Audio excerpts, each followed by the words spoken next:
Hey, I'm Marcus. And I'm Nick. We are Working Class Nerds. Cue the intro.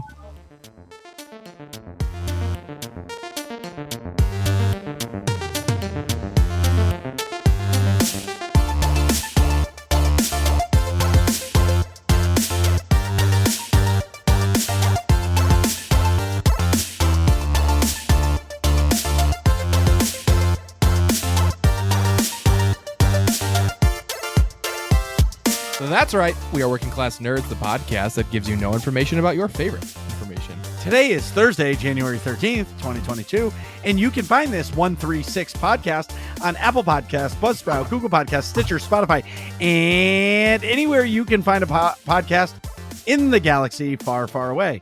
You can watch me terribly fail at video games Tuesdays, Wednesdays, and Saturdays at twitch.tv/MarcusB814. And you can watch me play games every single Monday night at twitch.tv/NickVern51. And you can find the both of us on Twitter. I am at MarcusB814. And I'm at Nick Vern. That's NickVern. And this week's episode, we're talking with a fellow Twitch streamer, the bangest bro in the Bang Gang Nerds community. Will you please welcome to the show, SM Playboi? So SM Playboi, welcome to the show. And what have you been up to? What's up? Basically same nerd stuff, man. Star Wars, of course, that's like my favorite thing, main game that I like to stream. Been playing a lot of Icarus too, because it's basically Ark without dinosaurs, which is kind of And in Guild Wars 2, that's basically it right now. Wait. So Icarus is that new survival game that just came out like a month or two ago? Yeah, it's really, really good. So like the things I like about Ark is I love the survival stuff, right? Like I love the build from scratch, make your base, all that shit. And then they got PvP, so I love all that. But there's no like real guiding force behind it. So like there's no, hey, go do this. You know, and Icarus actually gives you missions. They'll be like, yo, do this, and you have this time period to get that done. And so, like, I like that aspect. It gives you a little bit more of a guiding force when you're playing, you know? So you like a survival game with a little bit of linearness to it. Yeah. So you can, that's my type of game. I like that too. You know, I know Nick's playing Halo Infinite, and I know it's an open world game, but it is also linear. Yeah. So for me, you know, I thought of it. It's really pretty. Can you explain Icarus though? Because the way I understood it, and tell me if I'm wrong, is you land on a planet and you only have so much time on the planet before you need to get back to a ship. Basically, yeah. That's their whole premise. That's actually the part that I like. So like I said, I love Ark. I love Ark to death. But the part that Ark doesn't have that Icarus has, so basically you're a prospect type dude or whatever, and this planet that you land on, you're supposed to be like basically colonizing it or terraforming it type. And you land there, and the whole goal is to complete whatever little mission. So it may just be like, hey, go activate these radars, or hey, go scout this. And then there's like these exotic material that the company or whatever you work for is supposed to be harvesting. So it's like I said, it's pretty decent. I mean, as far as that aspect, they did have a bug when I first started playing, which they immediately fixed, which that's one reason why I really like this game. Like their dev team is like on it, like immediately when something goes wrong, they're like, hey, here's a patch, here's a fix, here's this, like immediately it seems like. So like that's one reason why I'm really liking the game so far. Nick and I are actually watching the trailer as you're talking about it. Nick, it looks dope, right? It does look dope. I'm not a big like survival Me neither. type person, but if you are, this looks incredible. The reason why I'm not a survival guy, Breath of the Wild ruined that for me. As soon as you give me a tree branch and then it breaks and now I don't have anything, it's over. Or you give me a sword that's a metal sword and then I can only swing it 10 times and it breaks. Like, fuck off. Yeah, you hate the weapon breaking. I don't like the weapon breaking idea. I don't like even actually that Breath of the Wild didn't ruin it for me. Fallout. The stupid game with the VAT system. Fallout. Oh, yeah. Oh, Fallout, dude. Your gun is running at 40%. But if you shoot at somebody and shoot them in the head, the bullet won't hit the head clearly. Yeah. Even though you got 3 good shots and you see the blood coming out, but the zombie's still running at you. Right. Yeah, that's fair. I can understand that. I do love Fallout though. That's your jam. I never got into Fallout. Well, that type of game is my jam. I like a single player action RPG anyways. So like Skyrim, the Fallout series, Horizon Zero Dawn. That's third person, but still, action RPG. Horizon Zero Dawn's like the dinosaur type mechanical games where like you can hunt the like mechanical looking animals. Yeah. Oh yeah, that game looks dope as hell. It's the graphics are beautiful. They ported it to PC about a year ago, and then I played it as my first like real stream game. And it was awesome to watch. Yeah. But then he had to play the DLC and it like sucked. Dude, I like you I didn't was like ju- it I was because you were just- like, oh, great, you're done. We can go to the next game. And then you're like, oh, you got to play like 4 'Cause- more streams of this. Yes, because so like for me, I'm like DLC is bonus content, like not stream content. Like play the campaign, move on to the next game. You know what I mean? Yeah, no. Well, no, I know you don't agree because you play the DLC. Yeah. But it was It depends, right? If the DLC is like, oh, you get to like build houses better now, or like, we added, yeah. You can have purple armor, silly things like that. No, I'm obviously not going to do anything with that. But like, if it's like 10 hours worth of more story content, then yeah, that's stream worthy. Right. But back to Icarus, is there a story behind it, or is it just like you're a dude in a spacesuit and you're on a new planet and you got to go do shit? There's somewhat a story behind it, but it's a loose story, so I haven't really, seen whether or not there's like a more in-depth story. Right now it's kind of following like the Avatar model, like hey, you landed on this alien planet, here's some stuff. You need to find this stuff. And that's like basically it right now. There's like I haven't seen any like deeper story yet. Gotcha. I see. It's still like it looks cool, and I bet it seems like it's super engaging. It's a beautiful game and it's dope. There's like only a couple complaints I have about it. Like if you're supposed to be landing on an alien planet, the biggest things right now that you're fighting is like the wildlife that's been ported to this planet to help terraform it. So like genetically enhanced wolves and bears and stuff. And you would think that like, on an alien world, there would be some type of alien things you would be fighting, but there's no alien stuff you're fighting besides like when you go into caves. And then there's like these cave worm things, whatever. Like just imagine Tremors, but blue and smaller. Yeah, And I saw a giant one in the trailer. yeah, that's one boss. That's literally it. Like that's my thing. Like if I'm gonna be landing on an alien planet, like I'm expecting to be fighting off alien versus fucking predator, not genetically enhanced deer. But Right. that's like my only real complaint about the entire game. Like, give me some real aliens. Like, let the aliens try to kill me. Right. Well, and that's sweet, Guild Wars 2 is beautiful as well. I know J-Rox was like streaming SWOTOR for a long time, and him and his wife Divinity, they switched to Guild Wars 2 when the delay for SWOTOR happened, and like they love Guild Wars 2 now. They like love it. I'm actually in their guild in Guild Wars 2. Well, that's awesome. That's what I mean. Like, and they've grown a community there. They're max level. J-Rock said the last time I was in their stream that they're going to be doing, they're going to start raiding. Yeah. They're raids in Guild Wars 2 are so different from like SWTOR raids. Like, I'm nowhere near max level. I'm trying to understand the game. That game just has so much to offer, and it's just like, it has a lot of fucking potential, but the thing is, it feels like it's going in every direction, to be honest. Like, the PvP in that game is cool. I haven't got fully into it, but it's super cool. It's in-game. It's all this stuff like that. But then they have, like, here's some dungeons. Here's some world v. world. Here's some PvP. It just feels all over the place. So it's like, here's a little bit for everybody, but then you really don't have no, like here's the direction, and I like to have a little bit of direction in the game. Yeah. And it doesn't feel like they have that cohesive yet. Sure. I get it. I understand that completely. But that community is, I would say it's a little bit bigger than the SWTOR community, but like it's tight knit like the SWTOR community. So like if you're there and people start watching you or you're in it, like I feel like people tend to cling to you because the community's small and tight knit. Yeah, I could agree with that.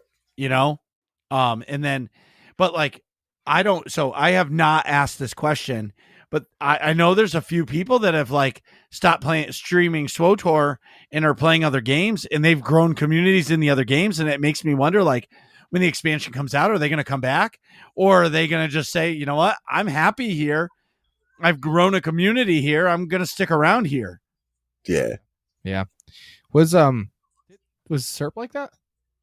No, Serp played Battlefront 2, and then that's right. Yes. Then when they announced like Battlefront 2 was dead, like they weren't doing any more development on it, Serp left and went to Sea of Thieves. Yeah. And started his community over. Right. Or I shouldn't say over, but he shifted. Right. Like cold turkey, quit smoking cigarettes, and boom, he was gone. Right. But anyway. So Marcus, what have you been up to? Oh my God. All right. So last night. Oh my God. What'd you do? You streamed, obviously. Yeah. So last night was stream. And during the day, I was talking to Chimeri, and he's like, what are you going to do tonight? I said, well, I don't want to raid, and I don't want to do the story. I need a break. And he said, so you're going to play Destiny 2? I said, no, I'm going to play SWTOR. I just don't know what I'm going to do. And he goes, why don't you play PvP? And I was like, you think so? And he goes, why not? Like, just do it. Excuse me. And I was like, that's a good idea. So I did. But I didn't just stream regular unranked PvP.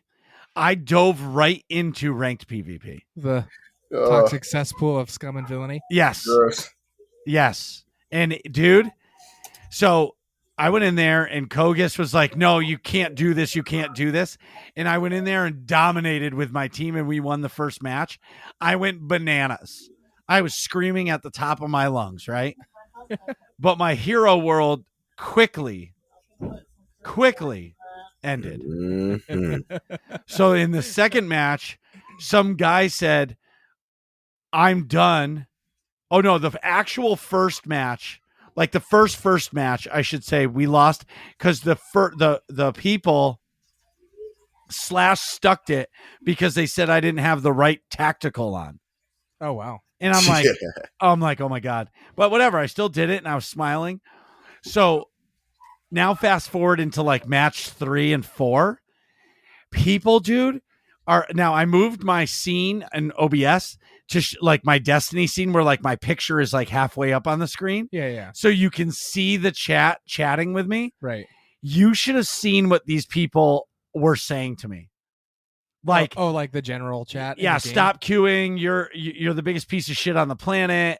Like, you should just die. You shouldn't even be alive. Go choke on a dick. Like, that sounds like great. Right. So, and I just kept responding with, I'm sorry, I already had enough dick today. I'll have to do it another day. Like, thank you so much for your comments. And then one guy was like really like, it wasn't even like mean. It was just rude. And I was like, do you enjoy making people feel like shit? Right. And he goes, yes, I do. A lot. And you suck and you should stop playing this. Go play unranked. You're not ready for this. And in my argument, now mind you.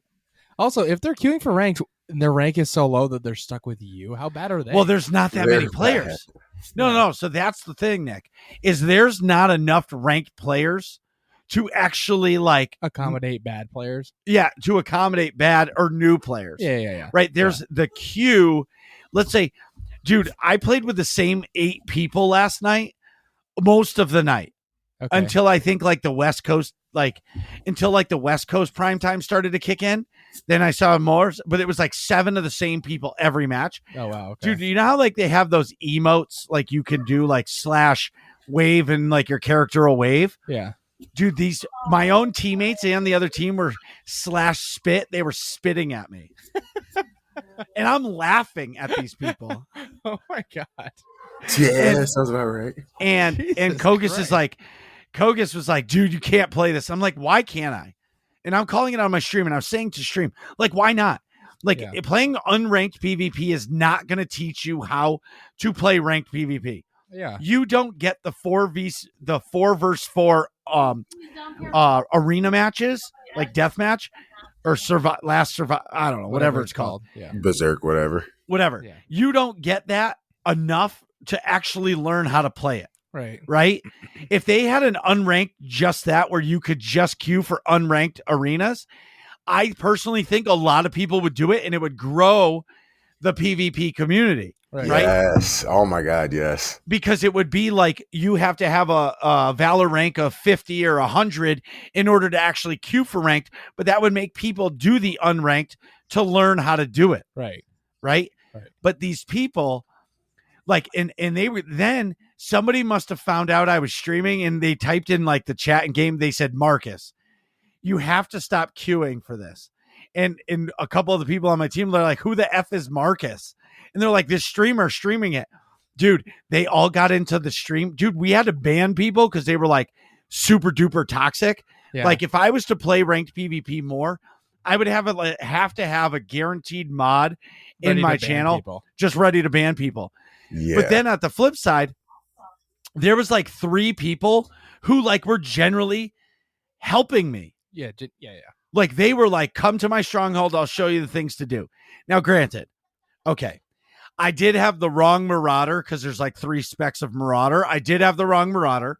Yeah. I did not know what to do because like I'm a Nightmare Raider. I don't know how to PvP, but like I know going into an unranked Hypergate is not teaching me what I need to do.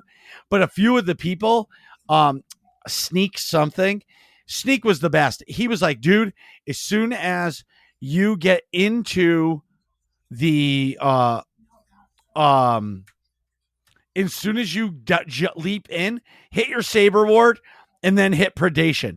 Hit Predation and Saber Ward on cooldown and use your Force Camo to disappear and then you can heal yourself.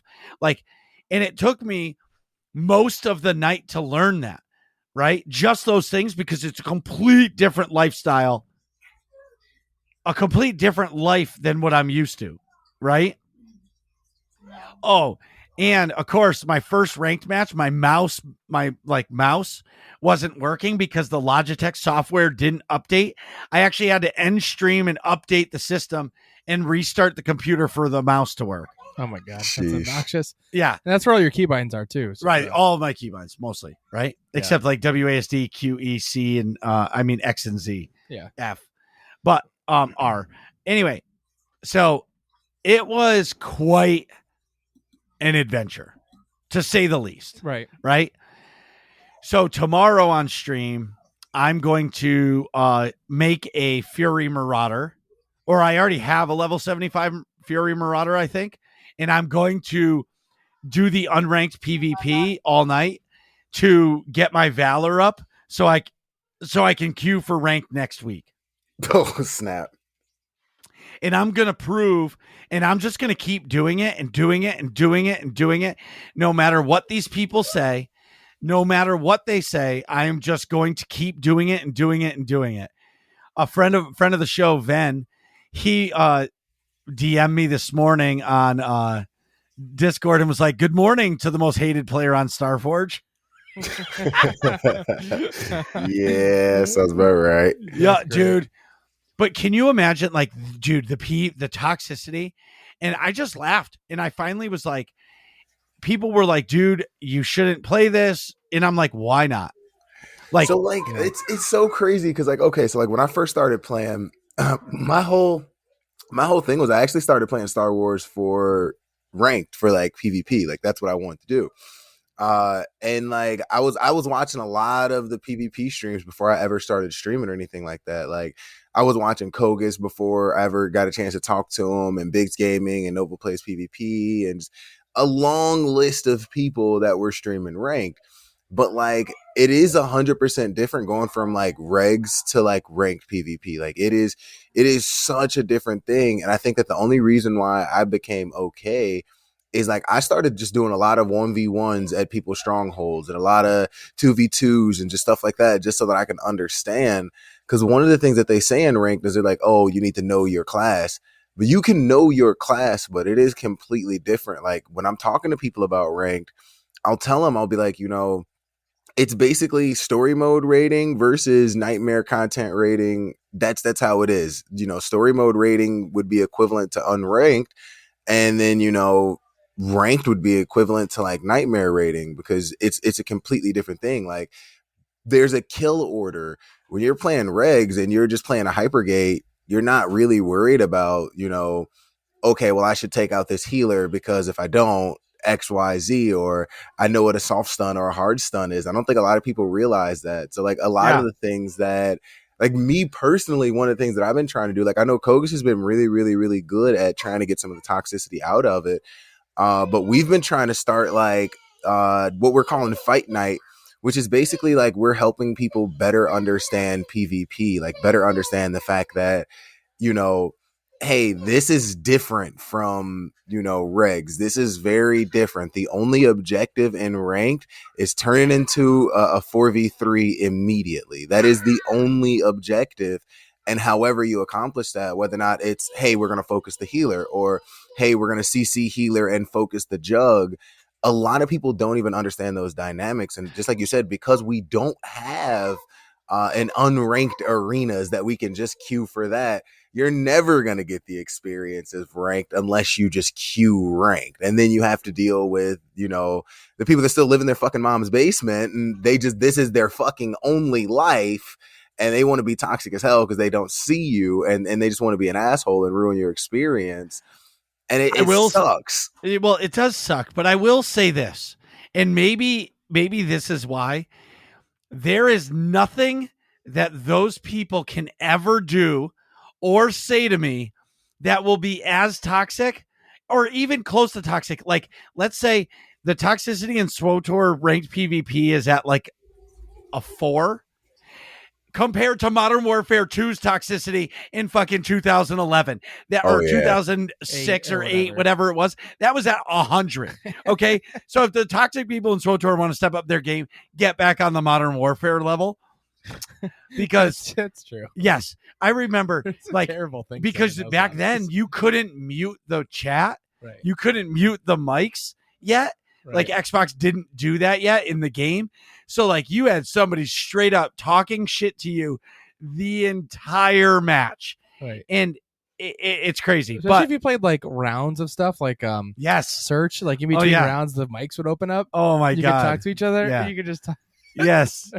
Oh my god. That was great. Hey, choke on a donkey dick. You're just like, oh my god, dude. But anyway, so my point is I had a lot of fun. What I will do, though, what I will say moving forward is if I do ranked PvP, I will 100% change some things on my stream. And we already started like banning words. So like it can't even be said in the chat. Okay. Because of the things that were said yesterday. And it's like, thanks, dude, you're helping me. Yeah. Like, how about this? One of the guys that is in the ranked PvP community came in super nice to me. Super nice. Like, I was like, wow, thank you. He's like, hey, listen, don't forget to hit Saber Ward. And then, like, you're talking about how the object of the other team is to get one of the players down and dead right away. Mm-hmm. So then it's a 4v3. Well, for like 6 matches, they were just like they all attacked me and I was just dead. Like dead. And I was just stunned the whole time and I was dead. People were talking so much smack. Stop queuing, stop queuing, stop queuing. And I'm just like, no. Like, you guys realize that if I can start playing ranked PvP and I can bring some of my friends, your queues get better. Yeah, right. None of them realize that. Like, they talk hella shit to you when you first start out because they did the same thing with me. And like, so there's basically called a kill order when you're playing ranked.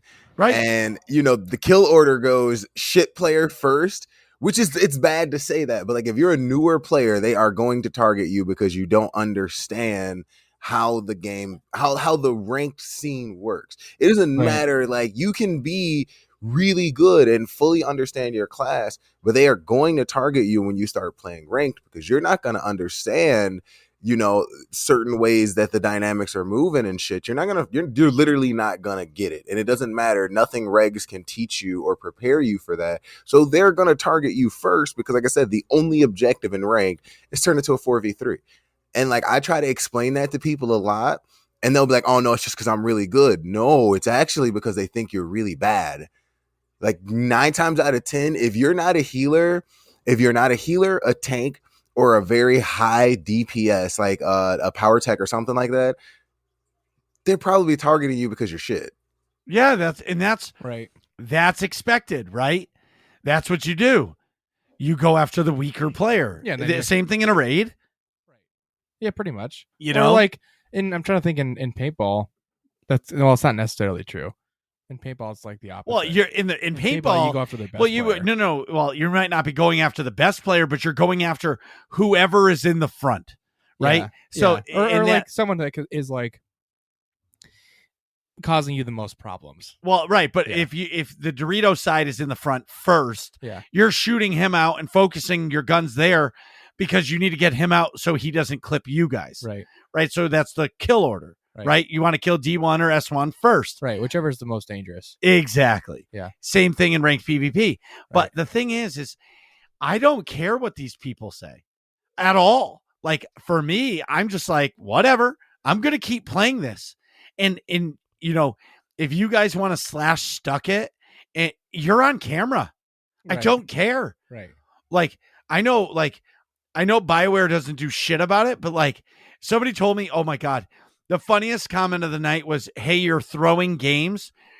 Good luck getting banned in stream. And I just started laughing. I was like, bro, I'm in the content creator program from BioWare. You think for 1 second they're going to ban me when I just tell them, dude, I was trying ranked PvP. Why would I be win trading? Right. Get the fuck out of here. You know what I mean? It's just because as soon as you can't do what you're doing. But I will say this one thing. One person, like, you know, like how you think about somebody's name and do you want to call them out because you're giving them, now I don't want to say credibility, Nick. What's the word I'm looking for? But like recognition. Recognition. But I'm going to tell you what, should I mention the person's name? Like this person is probably the most toxic person I've ever dealt with in SWOTOR. Nah, because like don't give them the time of day, you know? Well, it's a type of food and it's hot and it's like liquid. That's all I'm going to say. Okay. And this person, dude, he can like kiss my ass. Like the things that he said, like, are you that, like, is ranked PvP that important to your life that you want to say the things you do or any of them? You know what I mean? Right. And then like somebody that came into my chat that was so nice. And then this other person that was super nice to me. Like this dude like picked a fight with this person in my chat. Kogus had to wipe the entire chat. It was out of control. Wow. And I was just like, do I want that in my stream? Yeah. See, that's why I don't stream ranked. Like I play a lot of it. I do not stream ranked because like I feel like, so one of my biggest things as a streamer is that like when I'm watching somebody stream, so for example, like when I'm watching you know what I'm saying, Marcus, like I always say like, don't shout me out because I'm there to vibe out with whoever that streamer is. But like the thing that I like the most about you is like, it's an interactive fucking TV show. Like I can watch you and it's not like I'm watching Law and Order and Olivia is just going in there and, you know, I'm talking to the TV and I'm like, Olivia, don't go over there. And like nothing happens. I could be like, Marcus, yo. And then I get the Marcus, Playboy, what's up? Like that is the real interaction, you know, and that's like why people like the stream. So I can't play ranked on stream. I will literally ignore the chat. Like, and I know that, like, and that's another reason why I won't raid on stream. I will ignore the chat because it takes a lot of focus. Well, so I'm going to actually talk about that because I know Nick is going to agree. Right. There's certain games or game modes that are made for streaming. Okay. Yep. PvP, battle. What are the things? What's the Call of Duty Warzone called? What is that called? What is that? Like the game mode? I just like Resurgence or something. No. I haven't played Call of Duty. Battle Arena? No. Battle Royale. Battle Royale. Yeah, yes. Like Battle Royales, the PvP matches, like ranked PvP matches, stuff like that. Even Horizon Zero Dawn, those are like made for streaming because like there's a lot of downtime, right? Mm-hmm. So like you're riding your robot horse around the wilderness with your bow and arrow you might have 5 minutes to talk to somebody, and then you pull up to the Robo Dog, and you're going to be not interactive for 5 minutes because you're killing Robo Dog, right? Right. Same thing with ranked PvP, or Call of Duty like Warzone, something like that, where there's a small snippet of time where you're focused on the game, but then you have downtime To engage in the chat. to engage in the chat. Yeah. And it is super streamer friendly. The problem is there's so much toxicity in SWOTOR that like you get consumed by people saying stuff to you, and it's gross. But I have found that when like I find people like that and they tell me to not do something, You like need to do the I'm opposite. like, oh, dude, I got to do this. Yeah. Like, who do they think they are telling me I can't queue? Right. Like, this is just as much my game as it is yours. And it's the end of the season. So, like, if you have characters that you need to hit gold, platinum, silver, or bronze, you've already done it on those characters. And these are just bonus characters because you're getting more ranked rewards, right? Yeah. Basically, yeah.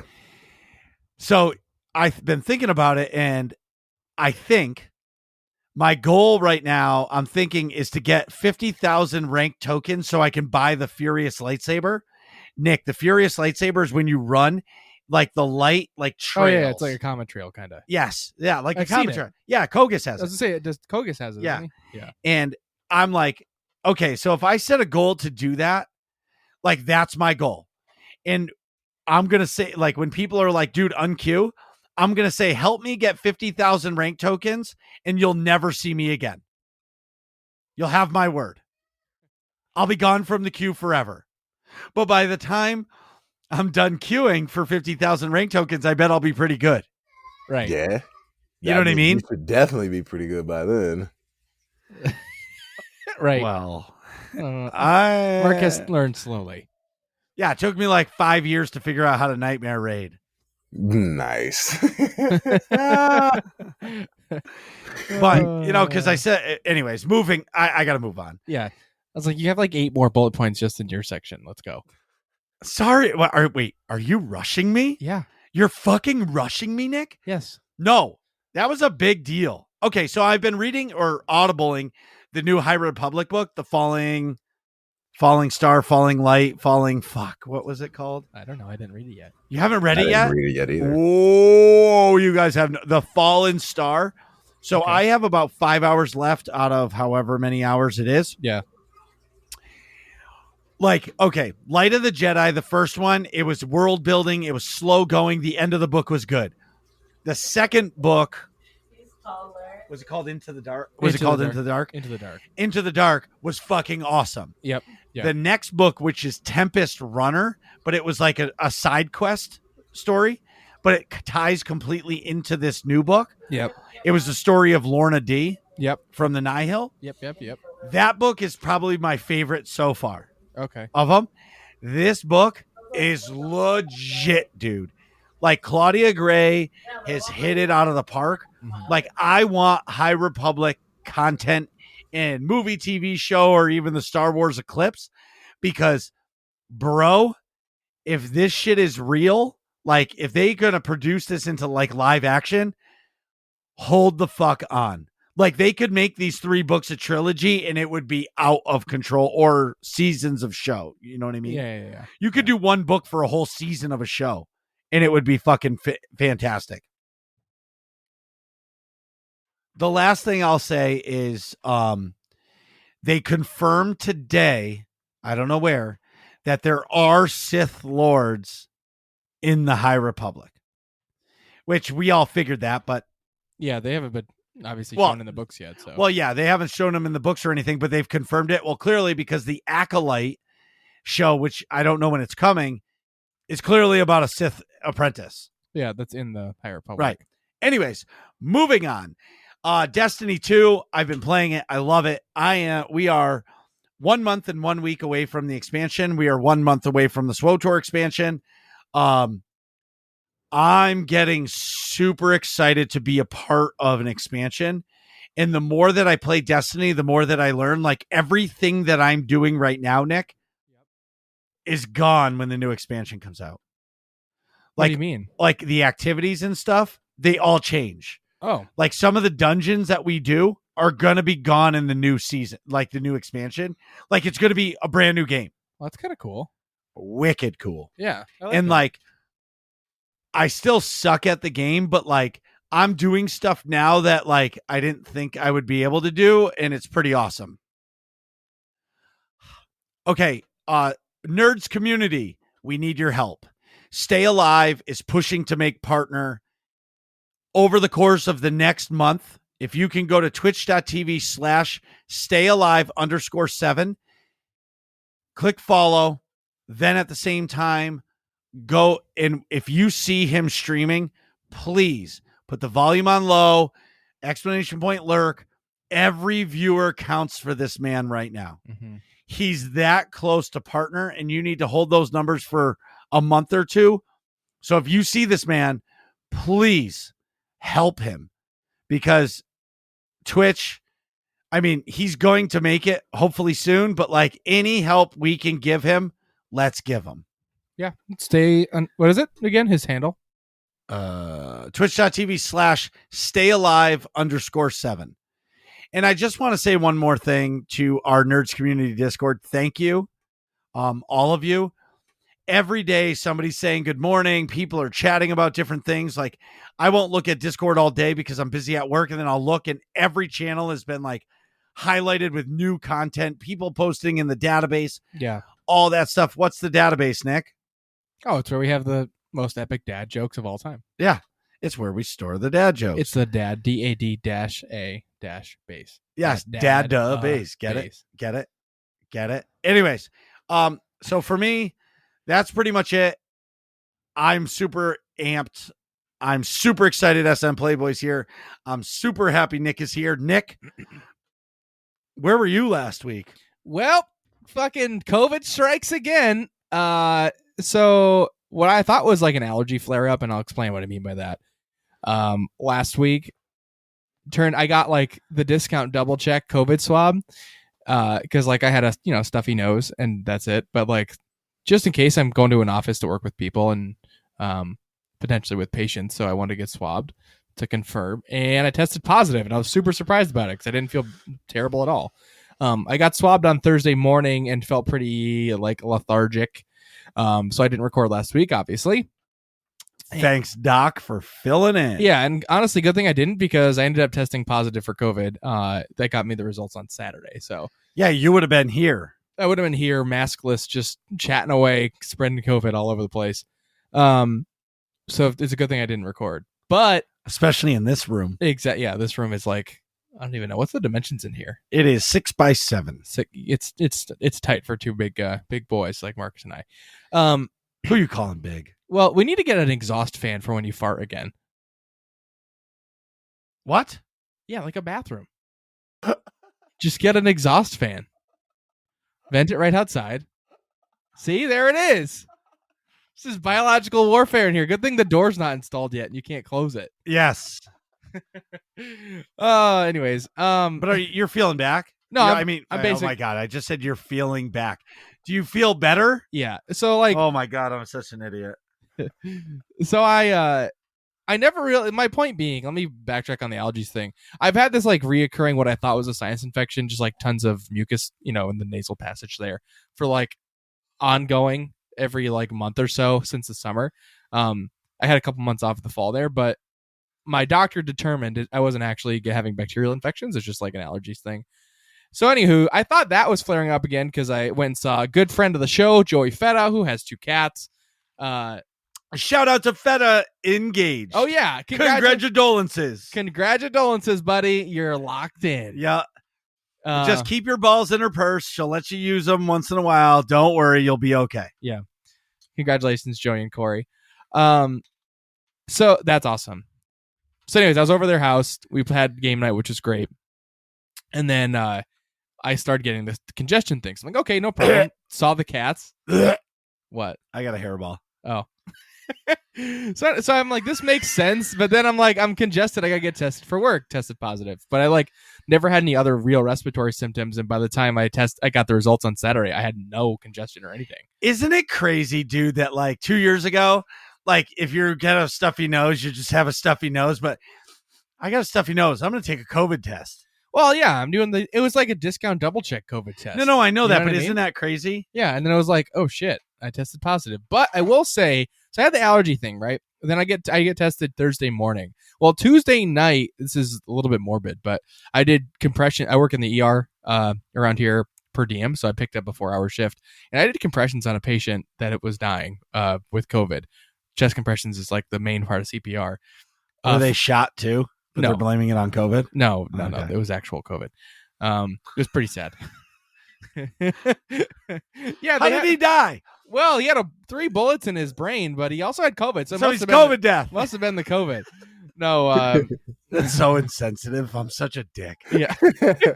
I guess we all are at this point. I'm No, laughing too. I'm laughing too. It's all good. It is insensitive, but it's so preposterous that it's funny. It's all good. Okay, sidebar. Sidebar. Okay. I have my laptop. All right, so your plugged in. laptop is plugged into that. I'm going to shut off the light. Okay. Tell me if it keeps charging. Okay. Yeah. Well, I mean, I've got a capacitor on there, so give it a few minutes. Okay, so this one outlet would not work for my fucking computer, and I had to anyways, doesn't matter. I'm such an idiot. Sorry about that. Turn the light back on. Oh, sorry. So you guys are just sitting in the dark right now, and Well, and just what's the the- equivalent the- of a COVID cave just seeping in a fart? COVID cave. I love it. Exactly. Thank you. So yeah, That is the new name for this place. This is the COVID cave. Oh my God. Thank you. That's great. Yep. So I was doing Get a sign compressions made. forever on this person, right? So compressions are when you have one hand over the other and you're just pounding on their chest. yeah, Basically breaking their ribs. I did break a lot of their ribs, but Oh, really? I do it right. Do you get in trouble if you break their ribs like that? No, Or is well, it just like, I should, it happens? I should say no. I should say, if you don't really break their ribs, like crack in half, but like you dislocate their sternum, so it's more sounds like knuckles cracking, like pop, pop, pop, pop. Oh, Which is I don't know if that's better or worse for the non-medical. Folks. Okay, we're gonna be right back. I'm gonna puke. All right, and we're back. but if you're doing it right, like you should, that should happen. You know what I mean? Like you're you're trying to. isn't that where like in the commercials they teach you like you're supposed to do like the staying alive song when you're doing like the chest compressions? That's you want to get at least 100 compressions or beats per minute. Staying alive, staying alive, staying alive. Staying alive, staying alive. Which Yeah. you want Does to go that at least actually that. work? Yeah. I've had people I come should have back. stopped dancing. But anywho, yes, I've had people come back for sure. Like it's legit effective. That's how you like keep the blood flowing. But so anyways, I was in that room, COVID spewing everywhere for an hour. So I'm wondering if like I just had some kind of in my nose, like that ended up testing positive on the swab, and like not enough to actually make me sick because I feel fine, obviously. Confirmed. Nick had a COVID booger. Right. Yeah, pretty much. I had COVID boogers, but not really COVID infection, if that makes sense. It's just enough to coat the boogers. Yeah. So like that's my COVID story, but I'm fine now. The only thing that screwed me up, so I got vertigo I had COVID first, and I was extremely sick in April 2020 with like the first round of things. I got it from a patient in the ER again, but that was really ugly, and I got vertigo afterwards from it. Like the inflammation inflamed one of my auditory nerves, and it screws up my sense of balance on one side. So I had to go to like rehabilitation for that and stuff. But I might need to do some of that again because my vertigo has been coming and going since then. But anyways, beyond that, no respiratory symptoms. I'm totally fine. Nothing life threatening. And he's back. And I'm back. All is good in the hood. And for reference, I think I was largely fine because I got the whole Infinity Gauntlet. I've double vaxxed and the booster. Oh yeah. Anyways, I won't go down that rabbit hole. But Please I've don't. also been Wait, playing. are you talking about that meme though? Have you No. seen that? There's a meme. So Meme. there's a TikToker that I really like. You guys Yeah. probably hear my baby right now. He's angry. He's ready to eat. That's But there's quite all right. this TikToker. This is black dude. I've been following this dude for years, and so he goes in to get his booster shot. Yeah. And so the lady's like, She's like, okay, so the next time you get your booster, he's like, I don't need it. He's like, I have the trifecta. I have the Infinity Gauntlet. Like literally just what you said. He's like, I have Moderna. I have Johnson & Johnson, some sketchy off-brand company, something I got out of an alley and something from Walgreens. He's like, I'm invincible now. And like that was the whole thing that like he's gotten all the boosters, all the shots that you can get. That's and like great. that actually made me think like maybe I should go get all 5 of them. Well, I will say Moderna's works better than Pfizer's because it's just a bigger dose, so it lasts longer. So there is a little bit of a difference. And Johnson & Johnson, I would not get it all now. It's basically worthless. But if you want to know about it, go listen to the latest Joe Rogan podcast with Dr. Brown, who created the mRNA vaccines. Oh boy. Nope. No, boy. Nope. I'm not going there. But anyways, Nick, please tell me about your gaming. I've been waiting all week to discuss this with you. Okay. So I've been playing a shit ton of Halo Infinite. Yes. Like I've been absolutely crushing the multiplayer. Yes. Like I was on COVID quarantine, so I couldn't do anything really. Yes. I took like a half a day of work. I milked it a little bit because like if you got COVID, you can at least take a 4-hour. Dude, PTO. okay, so here's You know what what I'm I mean? yeah, but here's what I'm gonna tell you, okay? Is what I've realized from having COVID myself. Yeah. Like, dude, you'll feel good for 4 hours. Yeah. And then all of a sudden out of nowhere, you're just like, I need to go to sleep. Exactly. And you're done. Yeah. Like whether you feel great or not, like the potential. So like you weren't really like calling it in or phoning it in. I just feel like you're taking a chance if you're like, oh, I'm fucking fine. And then next thing you know, dude, you're Blah, blah, blah. That did, yeah. When I was actually sick the first round, that for sure happened. I'd be like, fine. Then all of a sudden I'd be like, I feel like I just got hit by a truck and then it backed up and ran me over again. And also, by the way, I'm coughing and can't breathe. So I know exactly what you mean. All of a sudden it would be like fine, largely. Like I'm cool to just sit here, play games, whatever, and then just be like, blah, horrible. right. So like I took advantage of some extra free time. And I think I have like almost 30 hours of gameplay on Halo Infinite. Whoa. Which is a lot. What is your ranking in the multiplayer? So I didn't start playing ranked until recently. I was just jamming the like sort of not ranked game mode. It was Fiesta. Unranked? Yeah, unranked. It was Fiesta, where everyone starts with random guns, and it's Slayer. That makes me that Slayer. Slayer. It's 4v4 PV. Just Team deathmatch. Team deathmatch, and everyone starts with every time you respawn, it's random. You get a random 2 guns, Right. which is Yep. wicked cool. So So you could have like a pistol and a rocket launcher, or like 2 pistols and just be terrible, or all kinds of crazy stuff. what do you think of the way the guns shoot and the way you zoom, where it's not like looking down through the scope, Not unless always. it's a sniper rifle, Yeah, right? like a BR. Yeah. Right. Or the battle rifle, right? I think it's fine. Like it took me a while to get used to it. Like when I initially played it, I didn't love the multiplayer because like I didn't have an open mind to it. And I'm not talking about like this past couple weeks. I mean like way before when I played the beta, and even in the past when I played Halo. Did you play the original like all the original Halos? 1, 2, not 3, not really. Reach, Not substantially. 4. Yeah, Okay. 5. Not really. I like tried them a little bit over friends' houses and stuff, but like I was always a Call of Duty guy, and whenever I would play Halo, I would compare it to Call of Duty like it's supposed to be exactly the same thing. Mm-hmm. And that's not the case. Like Halo, like Call of Duty is like you run, you click the thing and it's insta death essentially. So like you're more worried about like can you flank this guy, and like the engagements between player to player are so tiny and short, like you have to have an edge on somebody at all times in order to win that fight. Right. Whereas in Halo, like you get into like a dance with people when you fight them. You know what I they mean? can jump, they can And dodge. you don't kill. Nobody kills unless you have a rocket launcher. Like nobody kills each other immediately like you do in Call of Duty. Like it's good. Like you typically have like a 4 to 5. Yeah, you have the shield. You have the right. You have the shield, and you have to like dance around. You can. It's much more like Tactical, and like you can play on a particular player. It's You know a what I mean? classic first-person shooter. Yeah, and I had to get that through my head that it's totally a different style.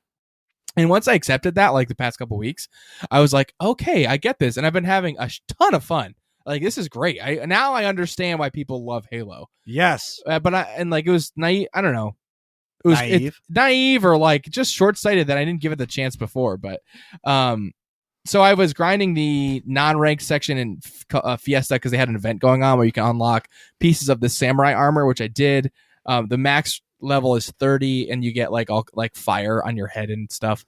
But I really just want to get to level 15, but it's only available for like 4 or 5 days at a time. So there's a window in November, and then there was a window last week, like from like the 4th to the 10th or something like that. And then now there's going to be another window for like 5 days in February 1st through 5th or something to that effect. So like I got to level 10 in the one window, but I really want just jamming Fiesta, and then you like hit the achieve different challenges, like get like 50 headshots playing Fiesta, which is tough because you don't have the same gun all the time. Like you try to get a headshot with a rocket launcher, it's kind of hard. You know what I mean? Well, or like you can get a headshot, but their entire body explodes. Well, right, but you have to make the missile hit just their head. So and then you have to kill them with the headshot. So it's tricky. My point being, it's tricky. Yeah. So next February, I'm hoping to get it. And then my roommate was like, "Dude, why don't we play ranked?" He was like, "Let's jam some Halo." So I did, and then like a couple days ago after work, that's like all I did. We played for like 4 hours straight. It was great. We were just jamming Halo ranked, and I got my rank, and I am gold 5, which is not great. It's not. It's like okay. If you imagine a bell curve, like the dead center of everything, it's like just a smidge on the left side of it. Okay. Because like the middle of most people are either in gold or platinum. Platinum's a little bit better, so it's like high gold, low platinum, basically. So I'm slightly below average in terms of Halo playing, which I'll take. I feel like I go like 1 kill under even most of the time. Right. Yeah. With like a lot of assists. So like I'm not that good at it yet. But it's fun as hell. Oh, it's wicked fun. I'm loving it. I love every second of it. And then of course on stream I'm playing the campaign, which I really like, but it's not proving to be my style of game. It's not a single player action RPG. It's kind of like trying to bridge itself between an action RPG and a first person shooter. It's like kind of linear but kind of open world, but like mostly linear, and like there's not enough RPG elements to really upgrade yourself per se to make it satisfying. I get it. If that makes sense. No, it does a lot. And a lot of the missions are really the same thing. It's like go here, kill all the Covenant, hit the button. Go here, kill all the Covenant, hit the button. You know what I mean? And then does it feel like meaningless questing? A little bit, yeah. And like I'm finding like, oh, I know later in this actual story quests where I also go here, kill all the Covenant, and hit the button. I have to I'm gonna need to upgrade my armor, so I should do this side quest first to get the armor upgrade. Or I go here, kill all the Covenant, hit the button. And did you ever play any of the old Halo games? Yeah, the campaign. I played the campaigns for 1, 2, 3, maybe 4. I don't think I played ODST or Reach. Okay, but I watched videos on YouTube on like the story, so that I knew what the hell was going on. Right. Okay. Do you like the linear Call of Duty style campaign, or do you like this new open world concept?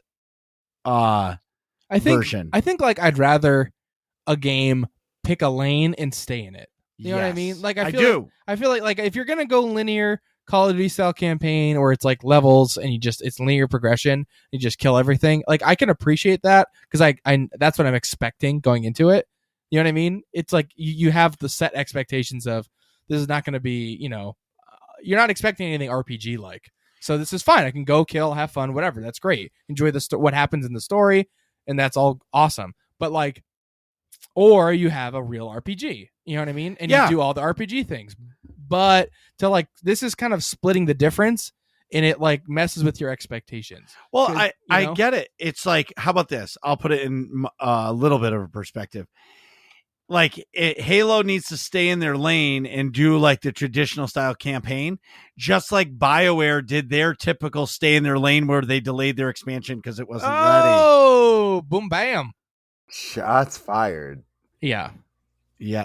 Anyway, Playboi, what do you like Halo at all? I don't know if you've played this yet. So I played Halo way back when it was like OG Xbox type stuff, and it was okay, but it never like I never became like a Halo fanboy. It was just like, oh, this is cool. Yeah, I'm with you. That was me prior to this. This is cool. I played a little bit, but nothing substantial. But the real question is, Nick, You have 1 month and 5 days to figure your shit out. Oh, before Horizon Forbidden West comes out. I know that mean, AKA you mean I have 1 month and 5 days to come up with like $700 Right. to get a PS5, Yes. and that's Because, like, honestly, like, you have the capture card, but, like, I feel like that's a game you should be playing on day one. yeah, pretty much. Like, streaming it, like, the day it comes out, you have the day off of work, you go to GameStop or digitally download it, and you are clicking live, and it's like a 5-hour stream of you just playing that game. That's a good point. You know what I mean? Like, that would be legit. I agree.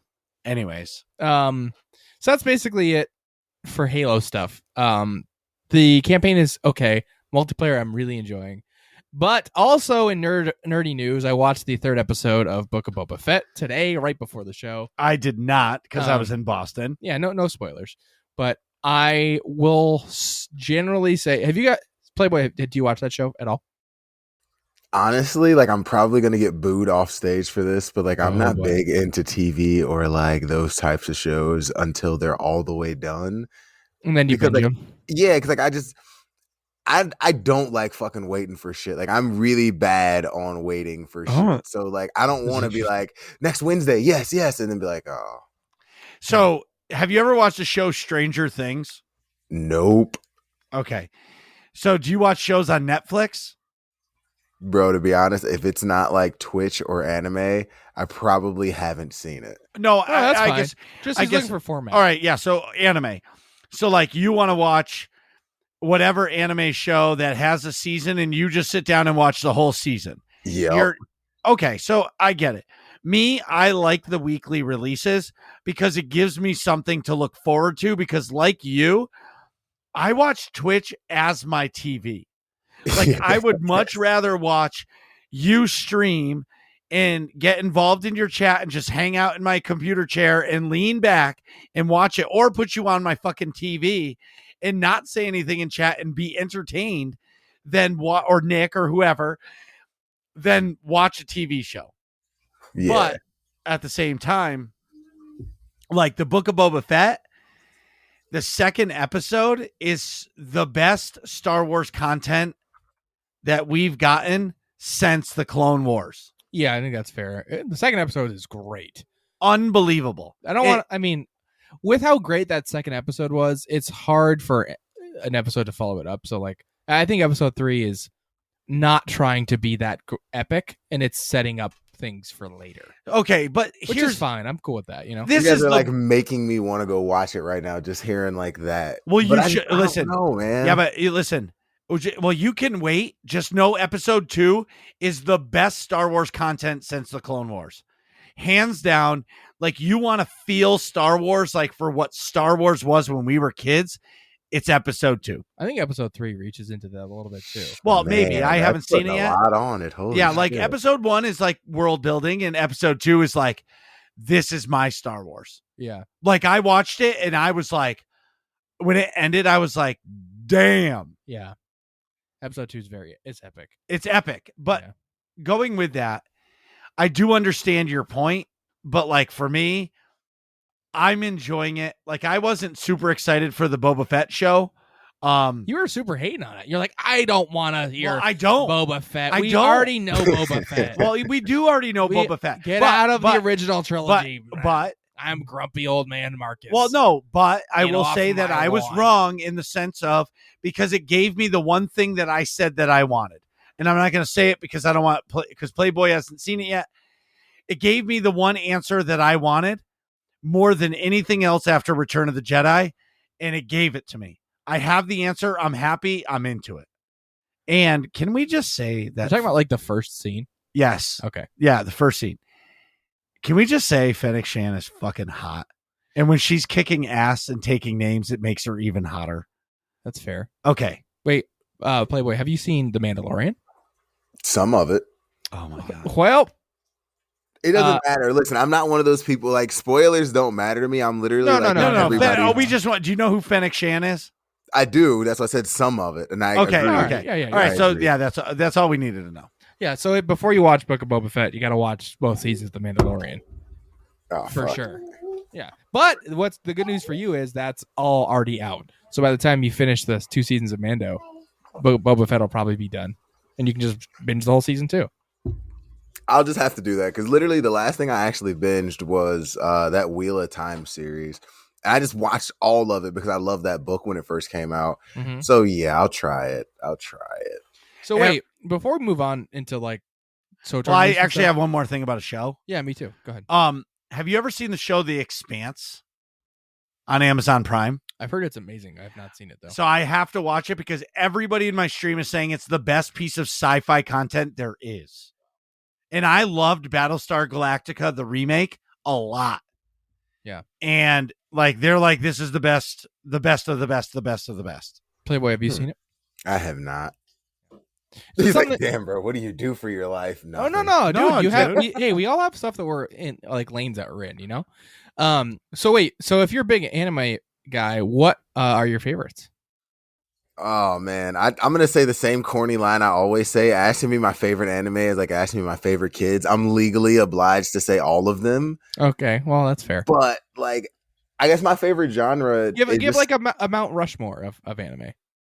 Yeah. Then if I got that. So like, it would definitely be like Dragon Ball Z because that's what I grew up with. Like the story, Vegeta is absolutely amazing. That's my favorite character in Dragon Ball Z. I feel like Goku's super overrated. Goku is the Superman of the show, and he's a bad dad. Agreed. He's a deadbeat dad. I can't support Goku. He should be on child support. Yeah, I mean Vegeta's not great either, but he's at least there. That's true. Goku is like, bye, get to go fight someone else. Yeah, Vegeta's at least there. That's a good point. I actually have plans to get the Majin symbol on my arm, just like the M. So it's like a subtle Dragon Ball Z reference. I actually have the Majin Vegeta pop just sitting on my desk right now. Oh, no, that's awesome. Can we just say that there's no better character ever in that show than Frieza? Frieza? I love that fucking guy. If I was going bad guy, I would go Cell. Cell literally built an arena and was like, if y'all want to fight, come on, let's fucking fight. Right? I'll wait on you to come fight me. I understand that, and I'm with you 100%. But I don't know what it is about Frieza. I just loved that character. Yeah, but I'm not the biggest Dragon Ball Z guy. You know what I mean? I know a friend of mine plays this Dragon Ball Z mobile game, and he like dominates the people who stream it, and he like gets paired up with them and he's watching their stream and they get dominated. And he said that watching the streamers melt when they get destroyed by them, it's hilarious. but I don't play. I will say that's probably kind of nice to. Usually you never see the other person, right? But if you can watch their reaction, that's kind of fun. Right. That would be fun. Yeah. Even if you lose, you can be like, type in the chat, hey, good game or whatever, something. Yeah. Right. Besides Dragon Ball Z, do you have other favorites? I know you love a bunch of them. Dragon Ball Z, I like Dragon Ball Z also, but Dragon Ball Z, Naruto, because Naruto basically, honestly, Dragon Ball Z, once it ended, there was like no other anime that could come close, and the story of Naruto, like it's really fucking long. First off, like it is really, really long. Like it's not like One Piece long where there's like still making episodes right now. Yeah, but it is really long. But the storytelling, the world building, the characters, like every character in Naruto feels fully fleshed out. Like they could have their own side story. Yeah, and that's a really big thing for me. Like when I'm playing a game or like watching something, I want to be like fully invested in the character. So like Sasuke is like one of my favorite characters in Naruto. When you start finding out his backstory and why he makes choices that he makes, like his family was killed and why he starts to look at the world that way, you're like, holy shit, like this is really deep. And like they put a lot of work into the character development. If it feels like every single character, so like if a character died, you felt that because you automatically understood their backstory. So like Naruto is definitely like up there for me. I would have to say, so my name, a lot of people ask me this, like my name is SM Playboi. Yeah. And the SM stands for Spaceman, which actually is like my kind of subtle nod to like one of my favorite animes called Cowboy Bebop. And like I absolutely love Cowboy Bebop because Spike is like super chill. He's such a great character. The dynamic, the story, all of that shit was there for me. And that was like one of the first animes to ever get me involved. So, the SM is for him being a spaceman, and he was kind of a playboy. Yeah. So I just thought that was just a cool name. And that was like my little nod. Like not many people would get that at all, but then it would be a conversation starter or topic or whatever. Nick, you've never watched Cowboy Bebop? That is some of the best anime ever. No, I knew that. Yeah, I heard Don't do that. Don't do that. Don't do that. See, but I'm different. Like you guys can have I'm not into Naruto and Naruto. Yeah, whatever. How dare you? He said, "Yeah, whatever." Come on, yeah, like whatever. And Dragon Ball Z. It's not my style of anime. My favorite anime is Mobile Suit Gundam. Like okay, yeah, okay, I could do that. And like Cowboy Bebop is legit. I love it because it's sassy, it's awesome, it's got action. Like I love that show. I did not watch the live action because I didn't want to ruin it. I'm glad you didn't. It was so bad. I heard it was awful. What's crazy is there's a petition out right now that's got like 12,000 names for them to bring it back, but it was so bad. Like I was excited for that, and I knew against knowing that I shouldn't be excited. It was sad. It was like, why? Like, how could you mess this up? This is the easiest anime to pull off. Like, there's not a lot of crazy sci-fi stuff going on. Right. This could have been an easy win for the live action stuff. I feel like anime is kind of tough to do in live action in general. Like, I don't know if a lot of the anime-ish like expressions and like sidebar jokey things and stuff. I don't know if I'm expressing that correctly, but like a lot of what makes an anime like feel like an anime would sort of be weird in it live action to me, unless you make it. You have to make the live action cartoonish. I don't know if that translates very well. Otherwise, you're just telling the exact like what do they call that? Like storyboarding, like the story of the show. Like unless you're just hitting the plot points in live action, it's kind of hard to make it feel like the same show. I can agree with that, but I mean, like, if you go look at like Ghost in the Shell, they did that movie, and it wasn't miserably horrible. Yeah, that's true. Ghost in the Shell was at least a good adaptation. That's a good point. Is it a great movie? No, but I think it was like it's like close enough. That's one of Mark's favorite too. It wasn't the worst live action thing I've ever seen in my life. Like the Dragon Ball Z live action, I was like, why the fuck did you do this? Why? Why bother? Right. Why did you do this? Like I couldn't understand why they did that. Like I still can't understand. But then when you like compare it with like Ghost in the Shell, it's like, you know what? This is kind of like, okay, cool. You could build off of that. Right. I can understand. Ghost in the Shell is like you tried and like you did a solid. It's at least solid. You know what I mean? This is acceptable. Yeah. Yeah. Everything else is just like, why the hell? Like, I don't understand. I feel like that happens a lot with video game movies in general. Like the Mortal Kombat movie, the new one. Ugh. Like the action's cool and like the literal fighting is cool, but like the plot is all over the place and it's not a good movie. I don't think that. So like with a lot of those, I don't think that I think that basically they're just like, this is a good franchise. Let's try to build on it. And they don't realize like it's deeper than it's just a good franchise. There's a reason why people actually like this. Yeah. They just throw something behind it. Like, here's a name. We're going to do this. I think what also happens too is like you have movie people that are great at making movies, but then the number of people that are great at making movies that are also video game nerds that also are really into that franchise and will understand what makes that franchise great is like nobody. So like you have somebody who doesn't actually know like what makes Mortal Kombat great or what makes, Cowboy Bebop great, that like just knows how to make a movie or knows how to make a Netflix show and trying to understand like quickly to make the show, and it doesn't come out right because you missed the mark because you can't understand that unless you're actually a fan. Yeah, I agree with that. I can 100% agree with that. Yeah. Well, it just solved Hollywood's problems for movie and anime adaptations. There we go. They needed. They needed that. You're welcome. Send that to them. We need to send that to them immediately because I'm gonna be so sad if they fucking bring out something else like that. It's gonna be so bad. Like, the Mario movie's coming out for our disappointment shortly. Yeah. Oh man. Well, anyways, it's gonna be so bad. In other news, Marcus, do we want to talk about SWTOR stuff? Sure. In SWOTOR news, Jackie Cow. Oh my God. That's Yeah. that's our friend. That's our friend X Dev. Anyways, Jackie had a post yesterday around 1:30. I have an update concerning the notable change that Where am I reading this? I don't know. So it says, "Hi everyone, I have an update concerning the notable change that many of you noticed with Kai Zeiken. This is a change that was planned for 7.0. However, it went out earlier than expected. Please note that Kai Zeiken will remain as is until 7.0. When Legacy of the Sith launches, Kai will offer the following: a rotating collection of tacticals, a rotating collection of crafting schematics for tacticals and set bonuses, a new unidentified crate that will give players a piece of set bonus gear from the Spoils of War expansion. This will be similar to the current unidentified unique item crate. Unidentified unique item crate, but we'll be removing the tacticals since they can be purchased via other means and renaming the crate to better reflect its contents. Apologies for the confusion on the update to Kai's inventory. Sincerely, Jackie."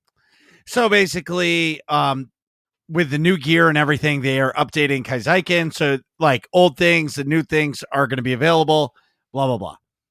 We also got an update to Galactic Seasons 2 on the PTS.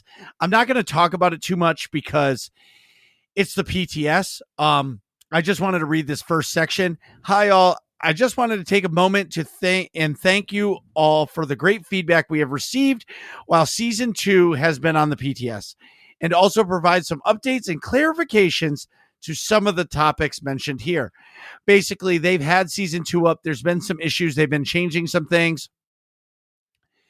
And I think they're just basically getting ready for the expansion, and I'm going in completely blind. I don't want to know. I did not go on the PTS. I'm not complaining about the PTS because I'm not on there.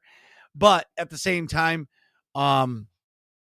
it seems to be shaping up like we're exactly 1 month away. And it's, how do I say it? I'm hoping Cautiously optimistic. I'm hoping that like starting tomorrow, quote unquote, we start getting some information about it. Like they start hyping it up, maybe get a trailer, or maybe get a live stream, because I would say if there was hype, that train is like 4.5 hours away from Austin, maybe even across country. There's like zero hype right now. So they're going to have to bring the hype back. But speaking of hype, on February 22nd, 2022, Destiny 2's new expansion, Witch Queen, comes out. Dun, dun, dun. Look at that picture, Nick. Can you see that, Yeah. Playboy? Like, look at that picture in the notes, right? It is a picture of the Witch Queen with her servants in the dark, and her servants have the ghosts that give the light to the Guardians, which is us. And oh my God, Nick, can you read that first and then the last quote she has right here? See it here to here, right underneath the picture, and then it stops just that single line. Shapes? Yep. Oh, I thought there's something cut off. No, okay. I'm terrible at copying pasting. Yeah, you just got copy without format. Shut up. It's so easy. It's okay. I'm terrible. Okay. You just got to stop using only 2 fingers to type. It's never ever. So anyways, it says Sister of Shapes, Sword Breaker, Witch Queen. Which of my many names lives on your lips as you weave your story around me? Even as you tread carefully through my courtyard among those who worship the light I have gifted, would you deny me the virtue of this power? There's not that much more. Hold on. Your answers are telling, Guardian. Ponder them and question those who promised your clarity in the face of all you see here. Listen as their voice wavers, and as you lift your new steel from the heart of your forge, you ask yourself, what force wields you? I await you, Guardian. Step into my throne world and behold the truth. Dude. Damn. That sounds cool. I am so excited for this game, Nick. Who the heck writes that? I don't know, but I wish everybody could play this game with me. Like, it is so good.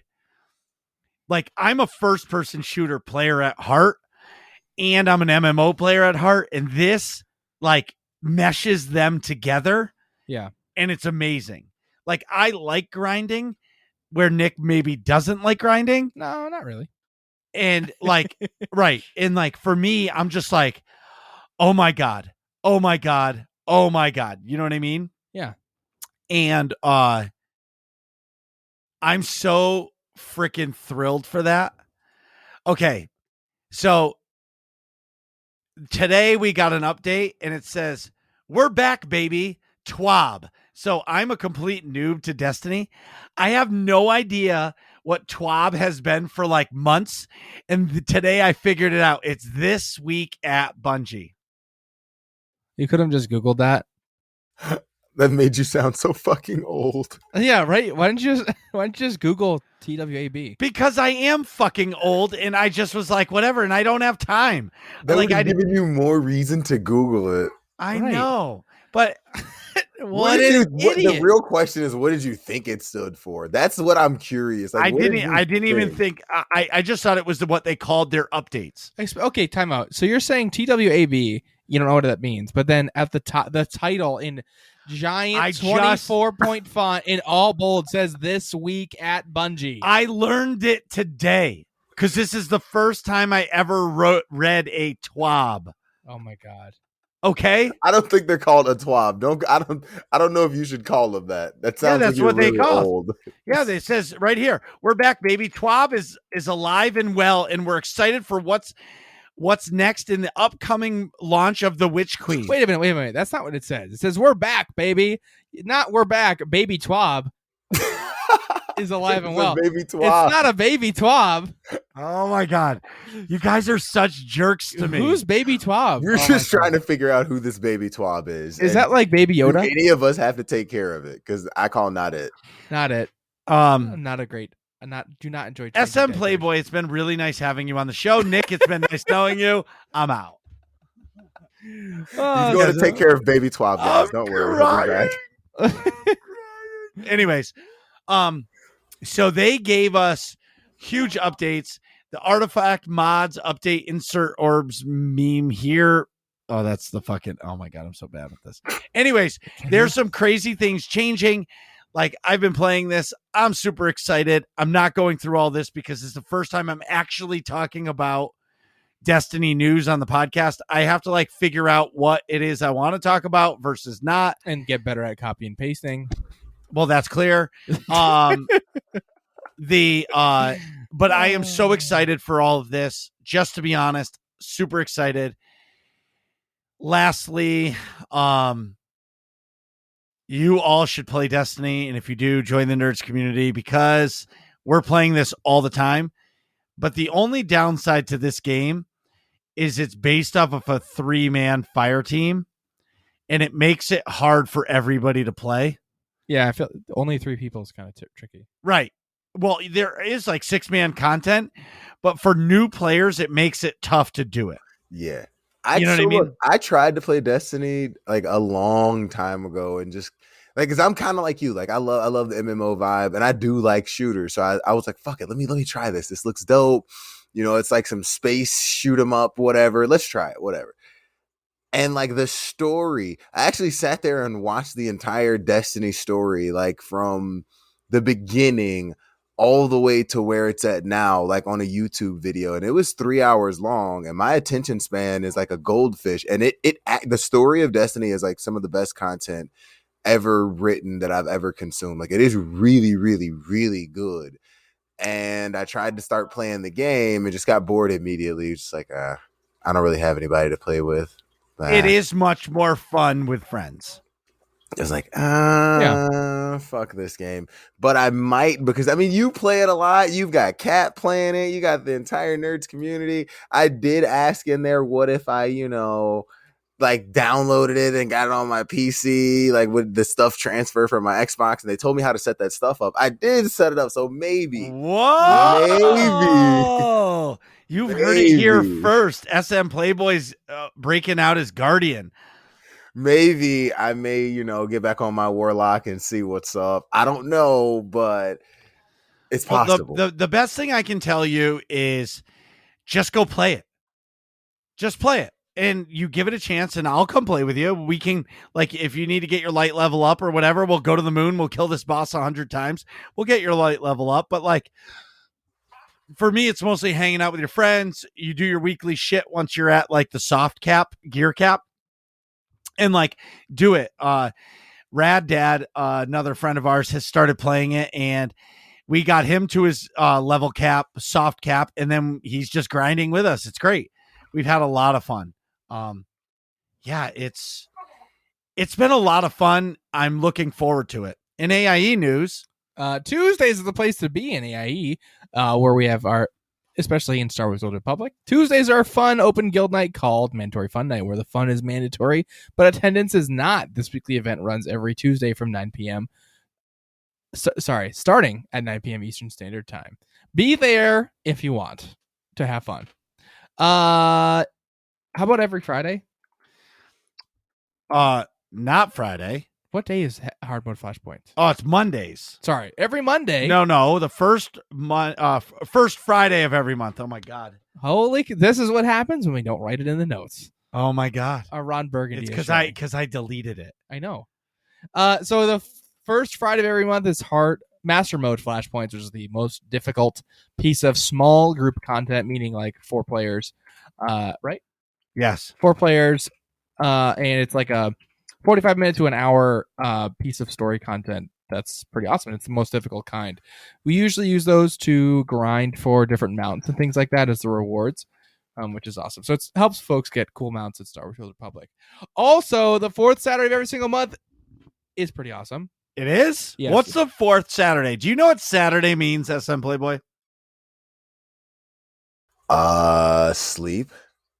No. Actually, no, for me, work. So. Well, okay. That's like a regular Saturday, but this is 4 Saturdays combined into one. Do you know what 4 Saturdays sound like? For me, like hell. Well, for us in AIE, it sounds like Saturday, and it's Mega, the monthly Epic Guild activity. We'll sell you the whole seat, but you'll only need the edge. It's Mega. Oh my god. Brought to you by Power Thirst. Go look that video up. Oh my god. That made me like really excited, and I don't know why. I was just like, I was honestly looking at my phone real quick to like answer a text, and I just like stopped looking and started looking at the screen and was like, wait, like I'm expecting like some explosions all of a sudden on my screen, and I was like, I was just so drawn into that just now. That's the best. Mega's great. Mega is Marcus's baby. That's his monthly Epic Guild activity. You do all kinds of crazy fun things with the AIE folks in Star Wars Old Republic, doing all kinds of fun stuff. You've done like Where in the World is SEMA San Diego, where like one of our other guildies goes and hides somewhere, and you have to do like a around the world in 60. That's not the right word. The Amazing Race style, like go get the clues and find the person. Go hop clue to clue around the game, which is cool. Yeah, and I'm super excited because Mega's coming back in the new year. We didn't obviously do December because of the holidays. Yeah. But Mega is back Saturday, January 29th. We're back. I do have a big idea for what we're going to do when we come back, but that's a couple weeks away. Yep. Follow the AIE Discord to get updates on Mega. And if all this sounds fun to you, go to aie-guild.org and jump in the Discord info, the link for which you can find in the top right-hand portion of the website. And whether or not you play Timeout, get the Discord link at aie-guild.org in the top right-hand corner and ask for a guild invite in the Discord. Whether or not you play Star Wars Old Republic or any of the other games we play, including Destiny 2 and Guild Wars 2 and maybe Icarus, if SM Playboi gets involved, and Halo Infinite, and all the things, we would love to have you. Nick, it's been an hour and a half. You definitely have to pee. I do, as per usual, so we'll be right back. Jeez, Nick, hurry up. We're trying to finish this podcast. And we're back. So today we're talking all Playboy all the time. Specifically, SM Playboi. Ooh. Ooh. You know, SM Playboi, before anything else, can you tell everybody where they can find you? You can definitely find me every night, damn near 5 nights a week. Twitch.tv/SM Playboi with the Bang Gang, of course, hanging out, vibing, playing some Swole Tour, the only game that exists. Excellent. Oh, wait a minute. How did the Bang Gang community get created? So basically, I always thought it was like kind of a funny thing. I said it like jokingly because I drink a lot of Bang, like probably way too much, like definitely way more than I should. That's like safe, but I drink a lot of it because like my job's really physical anyway, so I burn all that shit out. And then we were just joking about it, and I was like, "That's a funny play on words. Like it kind of sounds like gang bang, kind of sounds like bang gang. Like let's just use that." And it just stuck, and it's so funny because like 2 or 3 months into like me streaming or whatever, I met this other streamer that's literally what they call their community. Like my channel points are called Bang Bucks. Their channel points are called Bang Bucks. And there's a clip which is hilarious. Somebody clipped me saying like, "So we're Bang Bros now." And you know, if you know what Bang Bros is, Of course, yes. then it was just hilarious. And somebody clipped it. So like I always thought it was just like a really cool, funny name. Someone when people could laugh at when they hear it, and then people just know, you know, my love and obsession with Bang. That's great. Yeah, that's why I used that in the intro. I was like the bangest bro and all of well anyways. So tell us, why did you start streaming, or like how did you get into streaming initially? So I actually started streaming earlier last year, and it's been literally something I've been wanting to do my entire life. Like Twitch has always been something that's dope to me. Like the interactive side of it, just watching, being able to actually like watch your favorite actor basically, or your favorite personality, and interact with them and vibe with them and know them on like a human level. So I always thought that like that was dope, super super super dope. And I feel like interactions like that is going to be the future of entertainment, especially like if you look at like the trends. Like I'm really big on trends because, you know, my day job, marketing and different things like that. I'm really big on trends. And if you look at the way that the trends are going, like as such as Facebook gaming and, you know, Meta and YouTube and Twitch, of course, being like a pioneer, like I always think that like that is going to be the new norm for television. Because like I went back, if we talk earlier when we were talking, and like if you're watching Law and Order SVU, which I love Law and Order SVU, I think Olivia is fucking amazing. You know, Mariska Hargitay is like a great actress. But if you go back and like if you're able to watch her and yell, "Olivia, don't fucking go over there," and she turns and she was like, "Yo, Playboy, I'm not gonna go over there," like that immediately adds an extra layer of value to what you're watching. That one-on-one thing. And so I was talking to my older brother, and I just had like a really rough year last year, like, or actually when COVID first started, I had a really really rough year. Because I was doing, you know, the corporate life deal and being senior sales director and managing an entire 30-person department and blah blah blah blah blah, all this great stuff. But it was like corporate life just is not for me. Like I couldn't be the person that I am. I had to like basically be somebody completely different, because when you're dealing with people's money, they don't want to hear, you know, dark jokes or me talking about Bang or anything like that. Like that, it's not what they want. So like I had to really, really, really switch up who I was as a person. And, you know, that brought a lot of different things that I wasn't comfortable with, like firing people because of COVID, or, you know, because of stuff that we didn't need to fire them for. And like I said, long story short, I ended up being asked to resign because I couldn't do that. Like it was just something I couldn't do. Like I was asked to fire everybody. And instead, I brought a plan that was like, hey, we can keep everybody and still stay profitable if we do this. But that wasn't, you know, in the company's best interest. And, you know, I'm not salty about it. It is what it is. Things happen.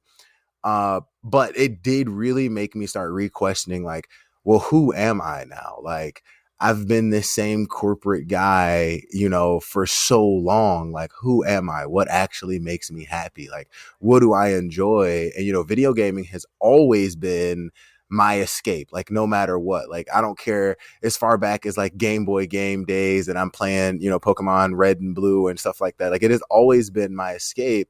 And so my brother told me, he's like, hey man, why don't you, you know, you're always talking about Twitch and talking about streaming, why don't you just do it?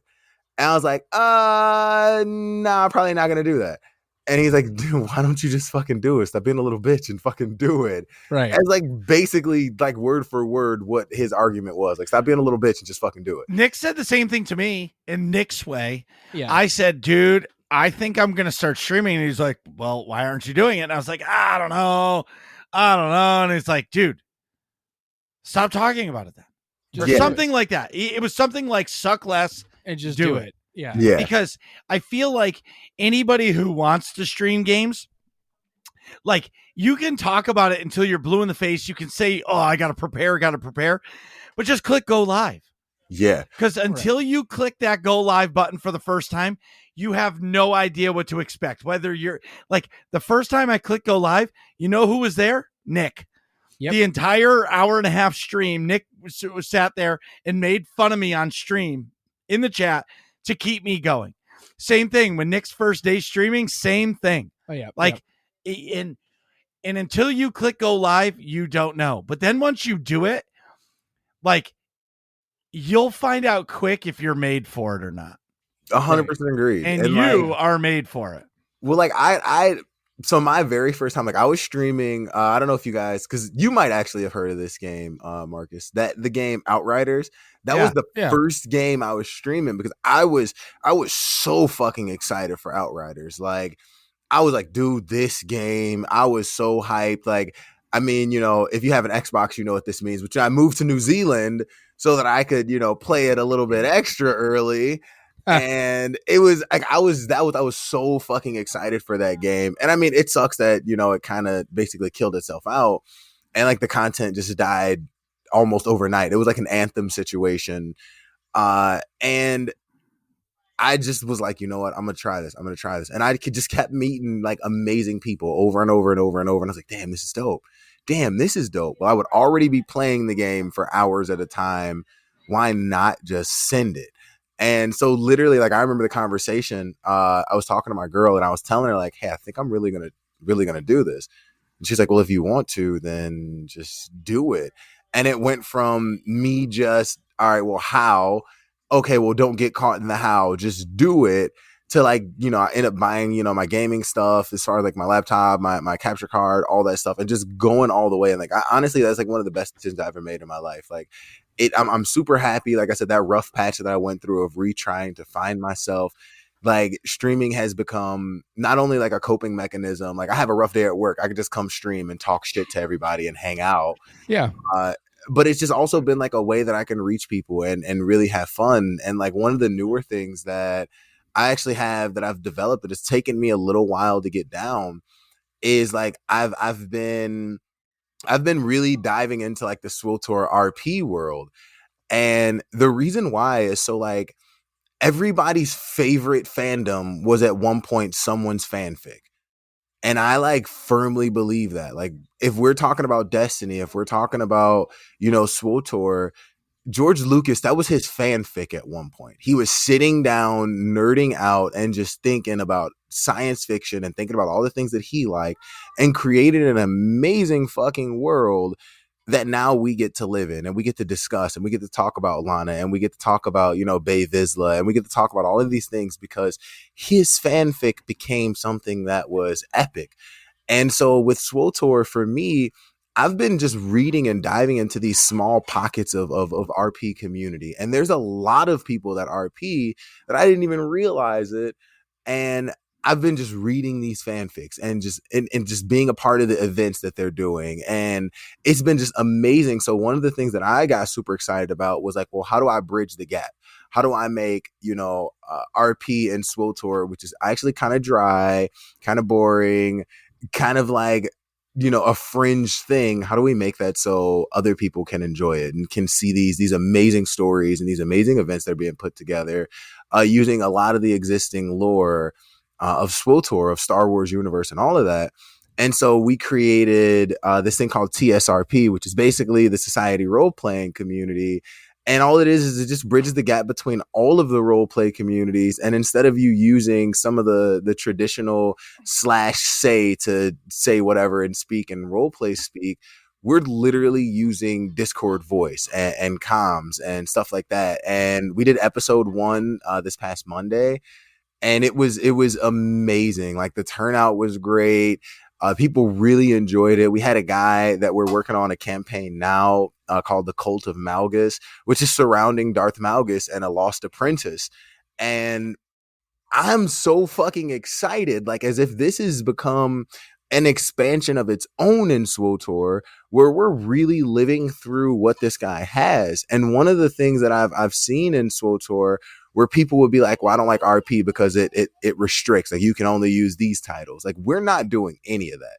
This is just basically like, hey man, if you want to experience someone's story that they're writing, this is how. And like I'm really excited. I'm actually today I got linked with a role-playing community, and they've been doing like Republic side trooper role play where like their whole thing is military based, and I've been meeting a lot of them, and I'm going to be diving into their community and helping them become a part of TSRP. But it has been absolutely awesome, like the way that they've formatted everything, the way that they've done everything. And to me, like I said, it's just been amazing. So that's kind of like wrapping up like why I like SWTOR, why I like role play, like some of the stuff that I like, blah blah blah, that type of crap. When you do your role play, do you find yourself to want to play yourself as you, or do you like role playing as an imaginary character? Honestly, it's a little bit of both. So like in any RP game that I'm playing, or like, you know, RPG game that I'm playing, it's always like how I would look at stuff, right? And I always like my character is kind of like a mirror version of me anyways. So like it's always going to be like, well, what would Playboi actually do in this situation? But like, so like my favorite person right now that I'm playing, like my class, I guess you would say, is, you know, a Sith assassin. So like I do kind of put that influence in there. Like what would I do as an assassin? Right. Okay. That's awesome. What is your favorite game of all time? I mean, I'd have to say Pokemon, even though I love SWTOR. Pokemon is just everything. Wow. Great answer. Which do you have a particular like generation that's your favorite? I would have to say, like, you know, I'm definitely partial to the nostalgic Gen 1 and Gen 2, even as far as Gen 3. Yeah. Same. But like even the newer ones, like I love Sword and Shield, and like the concept that they had that they were supposed to continue it and keep it going and just adding content to it. Like I thought that was going to be amazing. But, you know, they kind of just went back on that. But like, I'm so hyped. The 28th Legends of Arceus is coming. It's supposed to be an open world Pokemon game that I think is going to change the way Pokemon is looked at. Like this new Diamond and Pearl remake was kind of ass, if we're being like super real. It was, yeah, it's full of exploits, full of all types of crap. It's just like, I get you. So, go ahead. I was just gonna say is, for me, like I've last week actually, Nick, and I'm just bringing this up because Nick wasn't here last week. Mm-hmm. Like I always say, like Castlevania Symphony of the Night is my favorite game of all time. But lately, because we've been asking this question so much, and I said this last week to Doc, every time the question gets asked, the first game that pops in my mind is Mass Effect 2. Every single time. And last week I was like, you know, I do love Castlevania Symphony of the Night, but the more I think about it and like it's ingrained in my head, Mass Effect 2 is my favorite game of all time. I think that's a more accurate answer than Castlevania Symphony of the Night, because I feel like that you played that so long ago. Yeah, but dude, I don't think you understand how many times I played that game over and over and over again. Okay, yeah. Like I loved that game. Like I never, other than Mass Effect 2, like I never had a game that I like paused to go eat and then ran back down to the PlayStation 1 to keep going. Like it was always like, okay, save, shut it off, and I'll be back in a day. Like I could not stop playing Castlevania. But yes, that's it. Anyways. I think I know the answer to this, but are you more of a PC or a console guy? honestly, I was more of a PC guy. Like you couldn't tell me Xbox wasn't the best thing in the world. And then I started playing on PC and was like, why the fuck did I ever buy a console in my life? Right. That's the same here.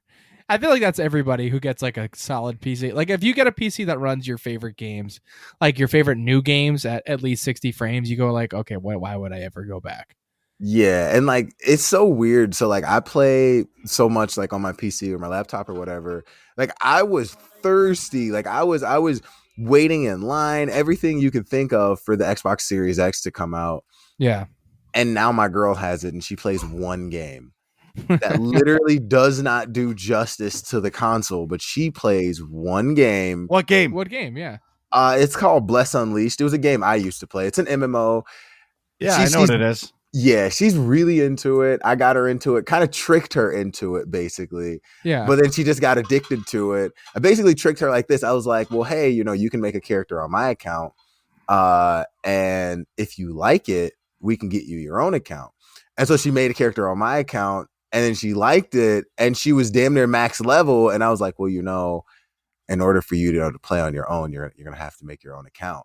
And that's when I knew she was like hooked to the game, because like the look of utter sadness that she had to grind out damn near another max character.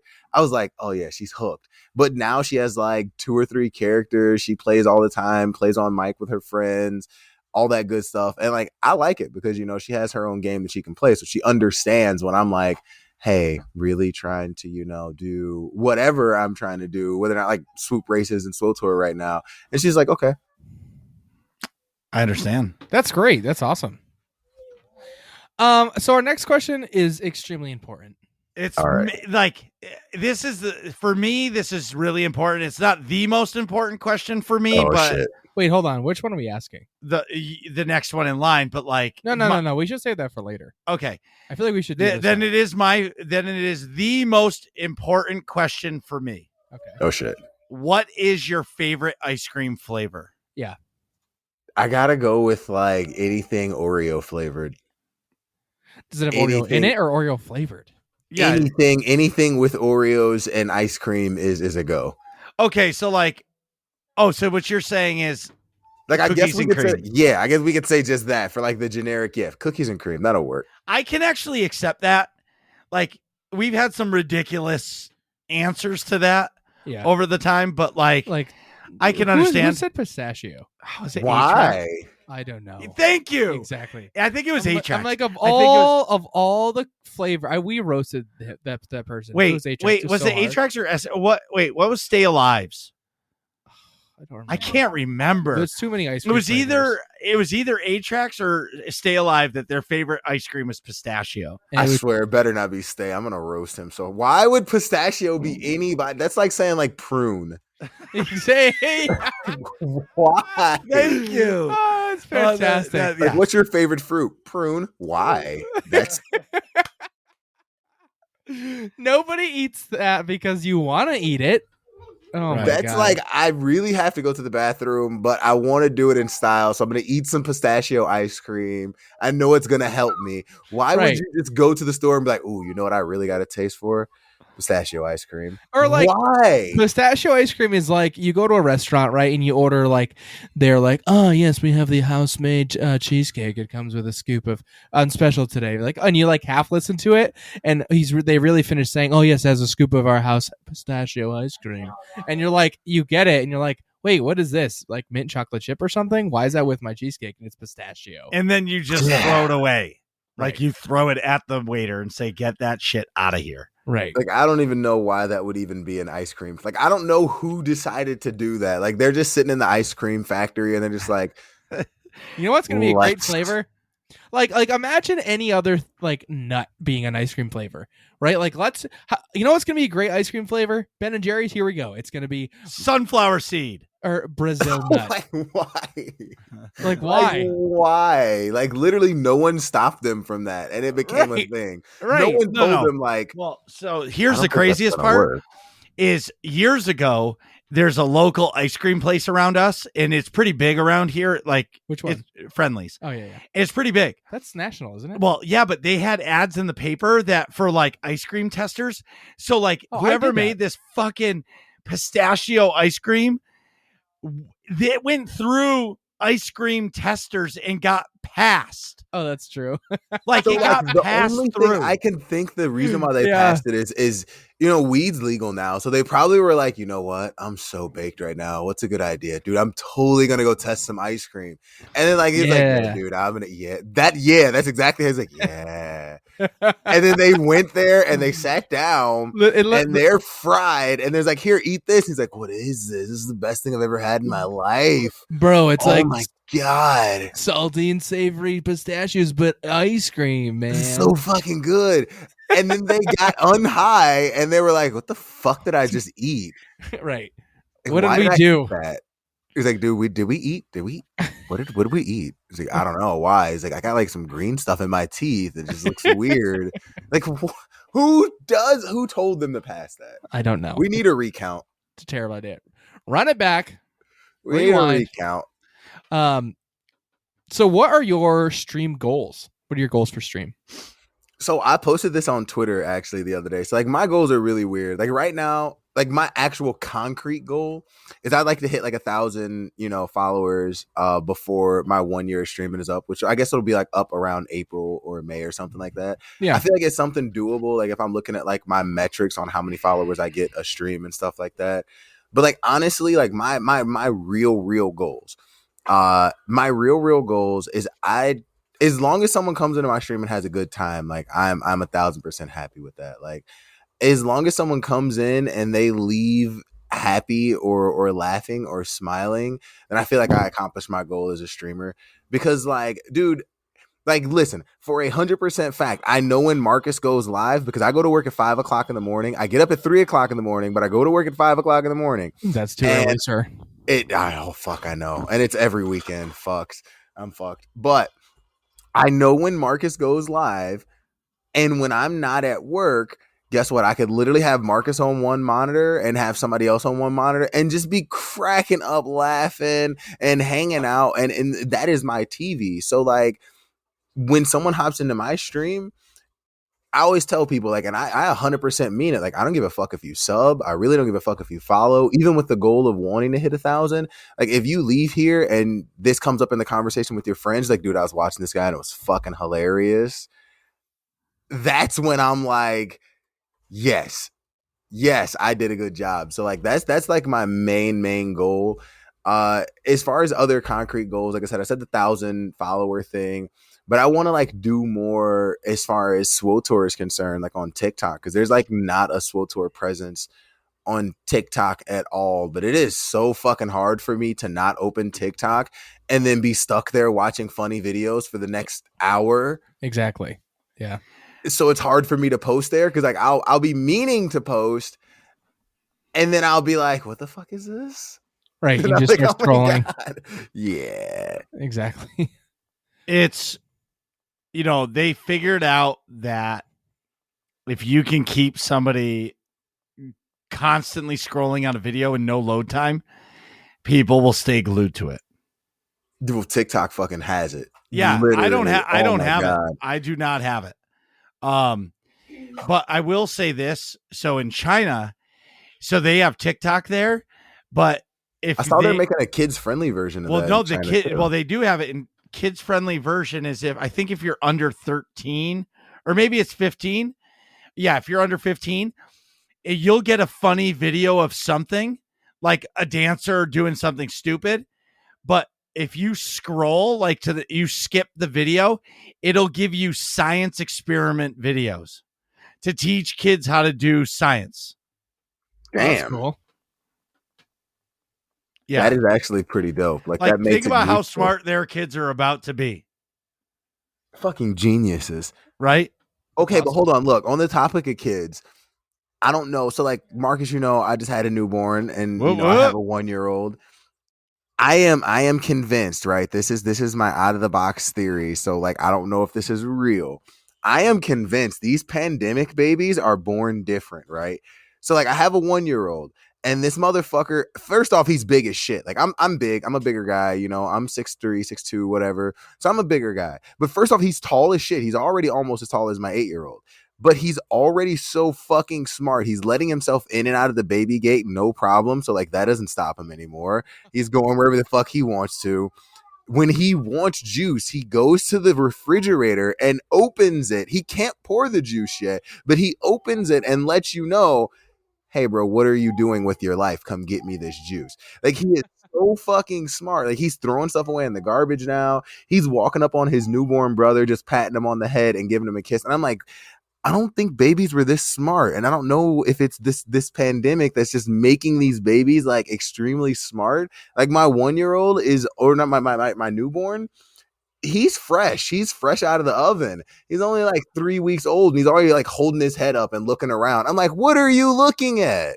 Damn. So How the you're getting fuck so wait, so you're getting zero sleep. What is sleep? That is why we're addicted to bang. What is sleep? Who Fair sleeps enough. anymore? Not Marcus. No.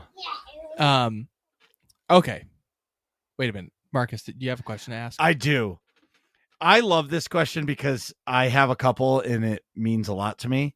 What's your favorite stream moment? Oh man, that is a hard question because like right now I have a lot, to be honest. I think right now my favorite stream moment would be my 24-hour stream. I've only done one 24-hour stream. And One more than Marcus. man, it is hard. I want to do another one. I just don't know when or for what. Like maybe if I hit the 1K mark, then I may do a 24-hour stream and say fuck it. I don't know yet. So you should do a subathon.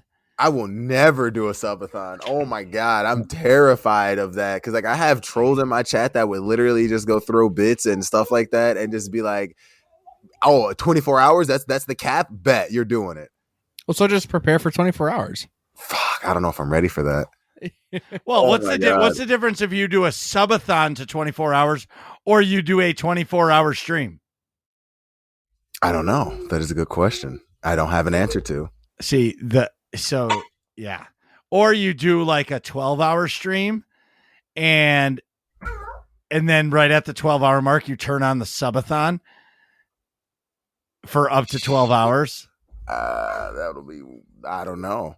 I think so. No. So answering the question, my 24-hour stream, I've done one, and making it 24 hours and then people just come in like when I started this, I never expected anybody to like sub to me or anything. Like that was, I literally thought like, who the fuck is gonna sub to me? Like I have a crazy sense of humor. I'm playing Star Wars. I'm a super fucking nerd. Like right now, you guys can probably hear my kid running around in the background. So like I'm super family oriented, and like I know that. I'm like, no one is ever going to subscribe to me, and just the outpouring of support and stuff like that. Like, dude, I literally, there's a clip where I'm literally just talking about it. I'm like, I knew the words like and fuck and holy shit. And that was the only words that I knew because I was just so like happy that people liked my content enough to want to be like, dude, we're going to subscribe to this guy. Like we're going to give bits to this guy. Like I was shocked, and I'm still shocked anytime somebody decides to be like, hey, Playboy, we want to subscribe to you. I always tell them like that's something you don't need to do, you know, and whatever. But like it still makes me smile. Like I'm smiling hard as fuck right now, even thinking about it, because like people are coming out of their pocket, and like that combined with the fact that they're giving me the most valuable resource that anybody has, which is their time. And they're like, dude, I like you enough to here's money. And I also like you enough to still hang around and hang with you. Like that feeling right there is just like, just phenomenal. So like, I believe it's probably that combined with, I actually did $100 giveaway at one point, like $100 cash. Yeah. I did $100 cash giveaway one time. Cause so like with my Twitch pay, I basically just dump it all back into the stream, in some way, whether or not it's giveaway, whether or not it's something, I dump it back into the stream. And so I did $100 giveaway, and I was like, well, if you're in America and you have Cash App, I'm like, just give me your Cash App and I'm going to give you cash. And, you know, if you're one of my international, you know, followers or viewers, I'm going to just send you $100, you know, gift card from Amazon, because that's basically cash. Yeah. So one of the guys that ended up winning, his name was Ace. He won, and I was like, well, what do you want to do with it? He's like, well, you know, I have a friend that's been streaming and they just hit affiliate. He was like, I can do anything with it, right? And I'm like, yeah. He was like, will you donate that to him? I was like, bet. What do you want to do? Gifted subs, a straight donation? He was like, well, would you do subscriptions? I was like, bet. So we went on there live during the giveaway, and I pulled up the guy's Twitch, and I was like, yo, what's up, man? He's like, how you doing? And it was this guy's birthday too. So it's like, hey, I heard it's your birthday. And he's like, yeah, it is. Thank you. He's playing a ranked match in Apex. And he's like, yeah, man, it is my birthday. Thank you for coming through. Really appreciate it. He's so interactive with his chat. He's just chilling. And then bam, I just hit him. And he's like, oh, fuck. Oh, shit, dude, I'm going to fucking die. Oh, my God. What the fuck is this? And he's just freaking out. And I'm only doing about like $20 at a time.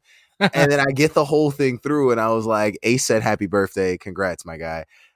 And like that will forever be like those two will forever be like the most memorable times, because Ace literally could have took that $100 and been cool. Like that's nice. That's gas money for somebody. That's a phone bill or something, you know? Oh yeah, for sure. And instead he was like, I want to donate this to my friend who's been chasing his dreams. And I just want to encourage him to continue to chase his dreams. Like that just hit me right in the fucking feels. And I was like, yes, I want to be a part of that. Hell yeah, that's amazing.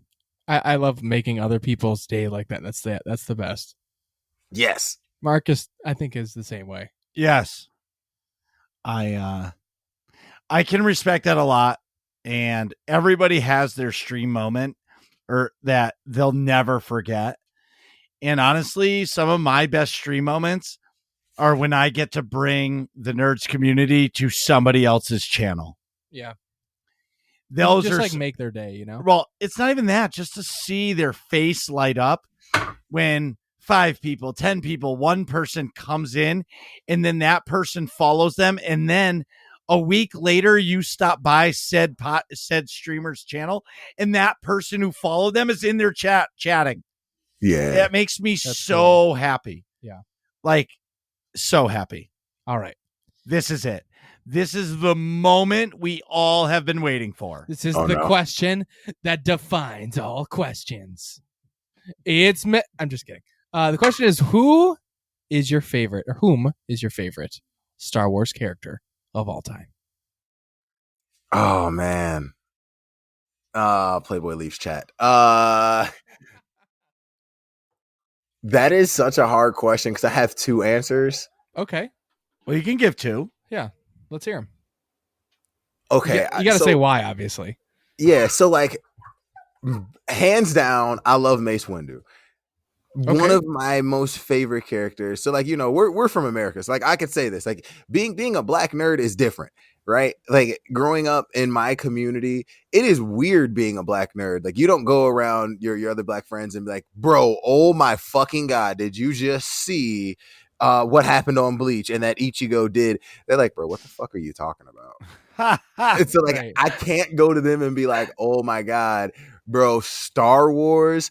Oh my, they're like, dude, look, I'm watching Kobe right now, my guy. So right. I don't have time for that nerd shit. So like for me growing up and seeing someone that I can identify with as far as race, like that was like, oh my God, like fuck Barack Obama being president. Bitch, you telling me I can be a fucking Jedi?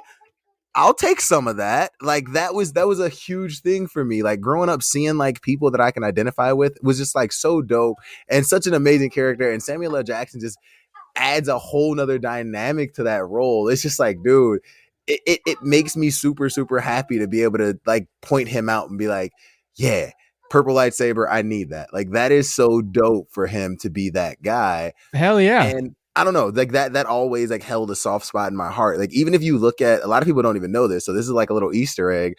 Like if you look at one of my emotes, it's me as an assassin, but with a purple lightsaber, because that's my little homage to, you know, Mace Windu and the purple lightsaber. And a lot of people have no idea. They don't even notice it. Like if you look at my Discord pic, it's me as an assassin with my little nerd glasses, my robe, and holding up the purple lightsaber. Now, granted, it's a double, you know, bladed lightsaber, but that's my homage to him, because like I already loved Star Wars, period. Like I always thought Star Wars was amazing. Like I feel like it's an amazing community. It's an amazing story. It's a story that kind of basically, no matter what you're going through, like there is a way to triumph. And like whether or not you're looking at the light side or the dark side, like there's problems in everything, and there's always some sort of solution as long as we come together. You know, we can find that solution. And I just that always was amazing to me. And I think my second favorite, that's like literally tied with Mace Windu, would have to be Darth Vader, because like when you go back and look at Anakin and look at what led him down the path to the dark side, like I feel like most of us honestly would have made a lot of those same choices. Like you're in love, you're afraid that she's gonna die, you're afraid that everything that you didn't have growing up, like he didn't have a family, you're a little slave kid, you didn't have all this stuff, and then now all this stuff starts coming to you. You start being able to feel love, you start being able to feel compassion, and that's gonna be gone. I feel like a lot of us could have made that same decision, you know, and a lot of us would have probably become Vader. So like seeing Vader, like just the character progression of that, like again, that goes back to why I love Star Wars, because of the stories, because you can get so attached to a character and just start looking back and just be like, wow, that is crazy to see them get from this point, and then to finally see him redeemed in the end. You know, it was like, damn, we just came full circle. Like people aren't bad, but sometimes we have to make decisions that could lead us down a weird path, you know? Absolutely. I think those are both great choices, particularly for like the reasons you picked them. I mean, I think all of us can obviously relate to Anakin, like transformation and like whole character arc. Because like if you put yourself in his shoes, yeah, we would probably all make similar decisions, you know? It makes sense that he makes the choices that he does, you know? But I love Mace Windu too, for different reasons. I just like a gray sort of Jedi using the dark side of the Force a little bit too. The only downside to Samuel L., he didn't get to say motherfucker. I swear that would have made it so much more. Like just one time. Oh my God. Just one scene where he's like, these motherfucking Jedi. Oh man. What? Or like after he just chops off Jango's head, just motherfucker or something like that. That would have been perfect. That would have been the perfect place to put it. Chop his head off. You see the helmet roll, then you just have like an upshot of Samuel with like the Geonosis sun glinting behind him. He's like, motherfucker. Yeah. That would have been perfect. Oh my, I just pictured that whole thing. That would have been so perfect. Yes. Purple lightsaber pointed towards the camera. That would have been awesome. Yes. Well, anywho, SM Playboi, this has been an amazing episode. So before we wrap up, where can people find you one more time? So again, you guys can find me Sunday through Thursday. Yeah, Sunday through Thursday, 10 o'clock to basically 3 o'clock in the morning, and Central Time, twitch.tv/SM Playboi. What are you guys talking about in here? Find out next episode of Working Class Nerds.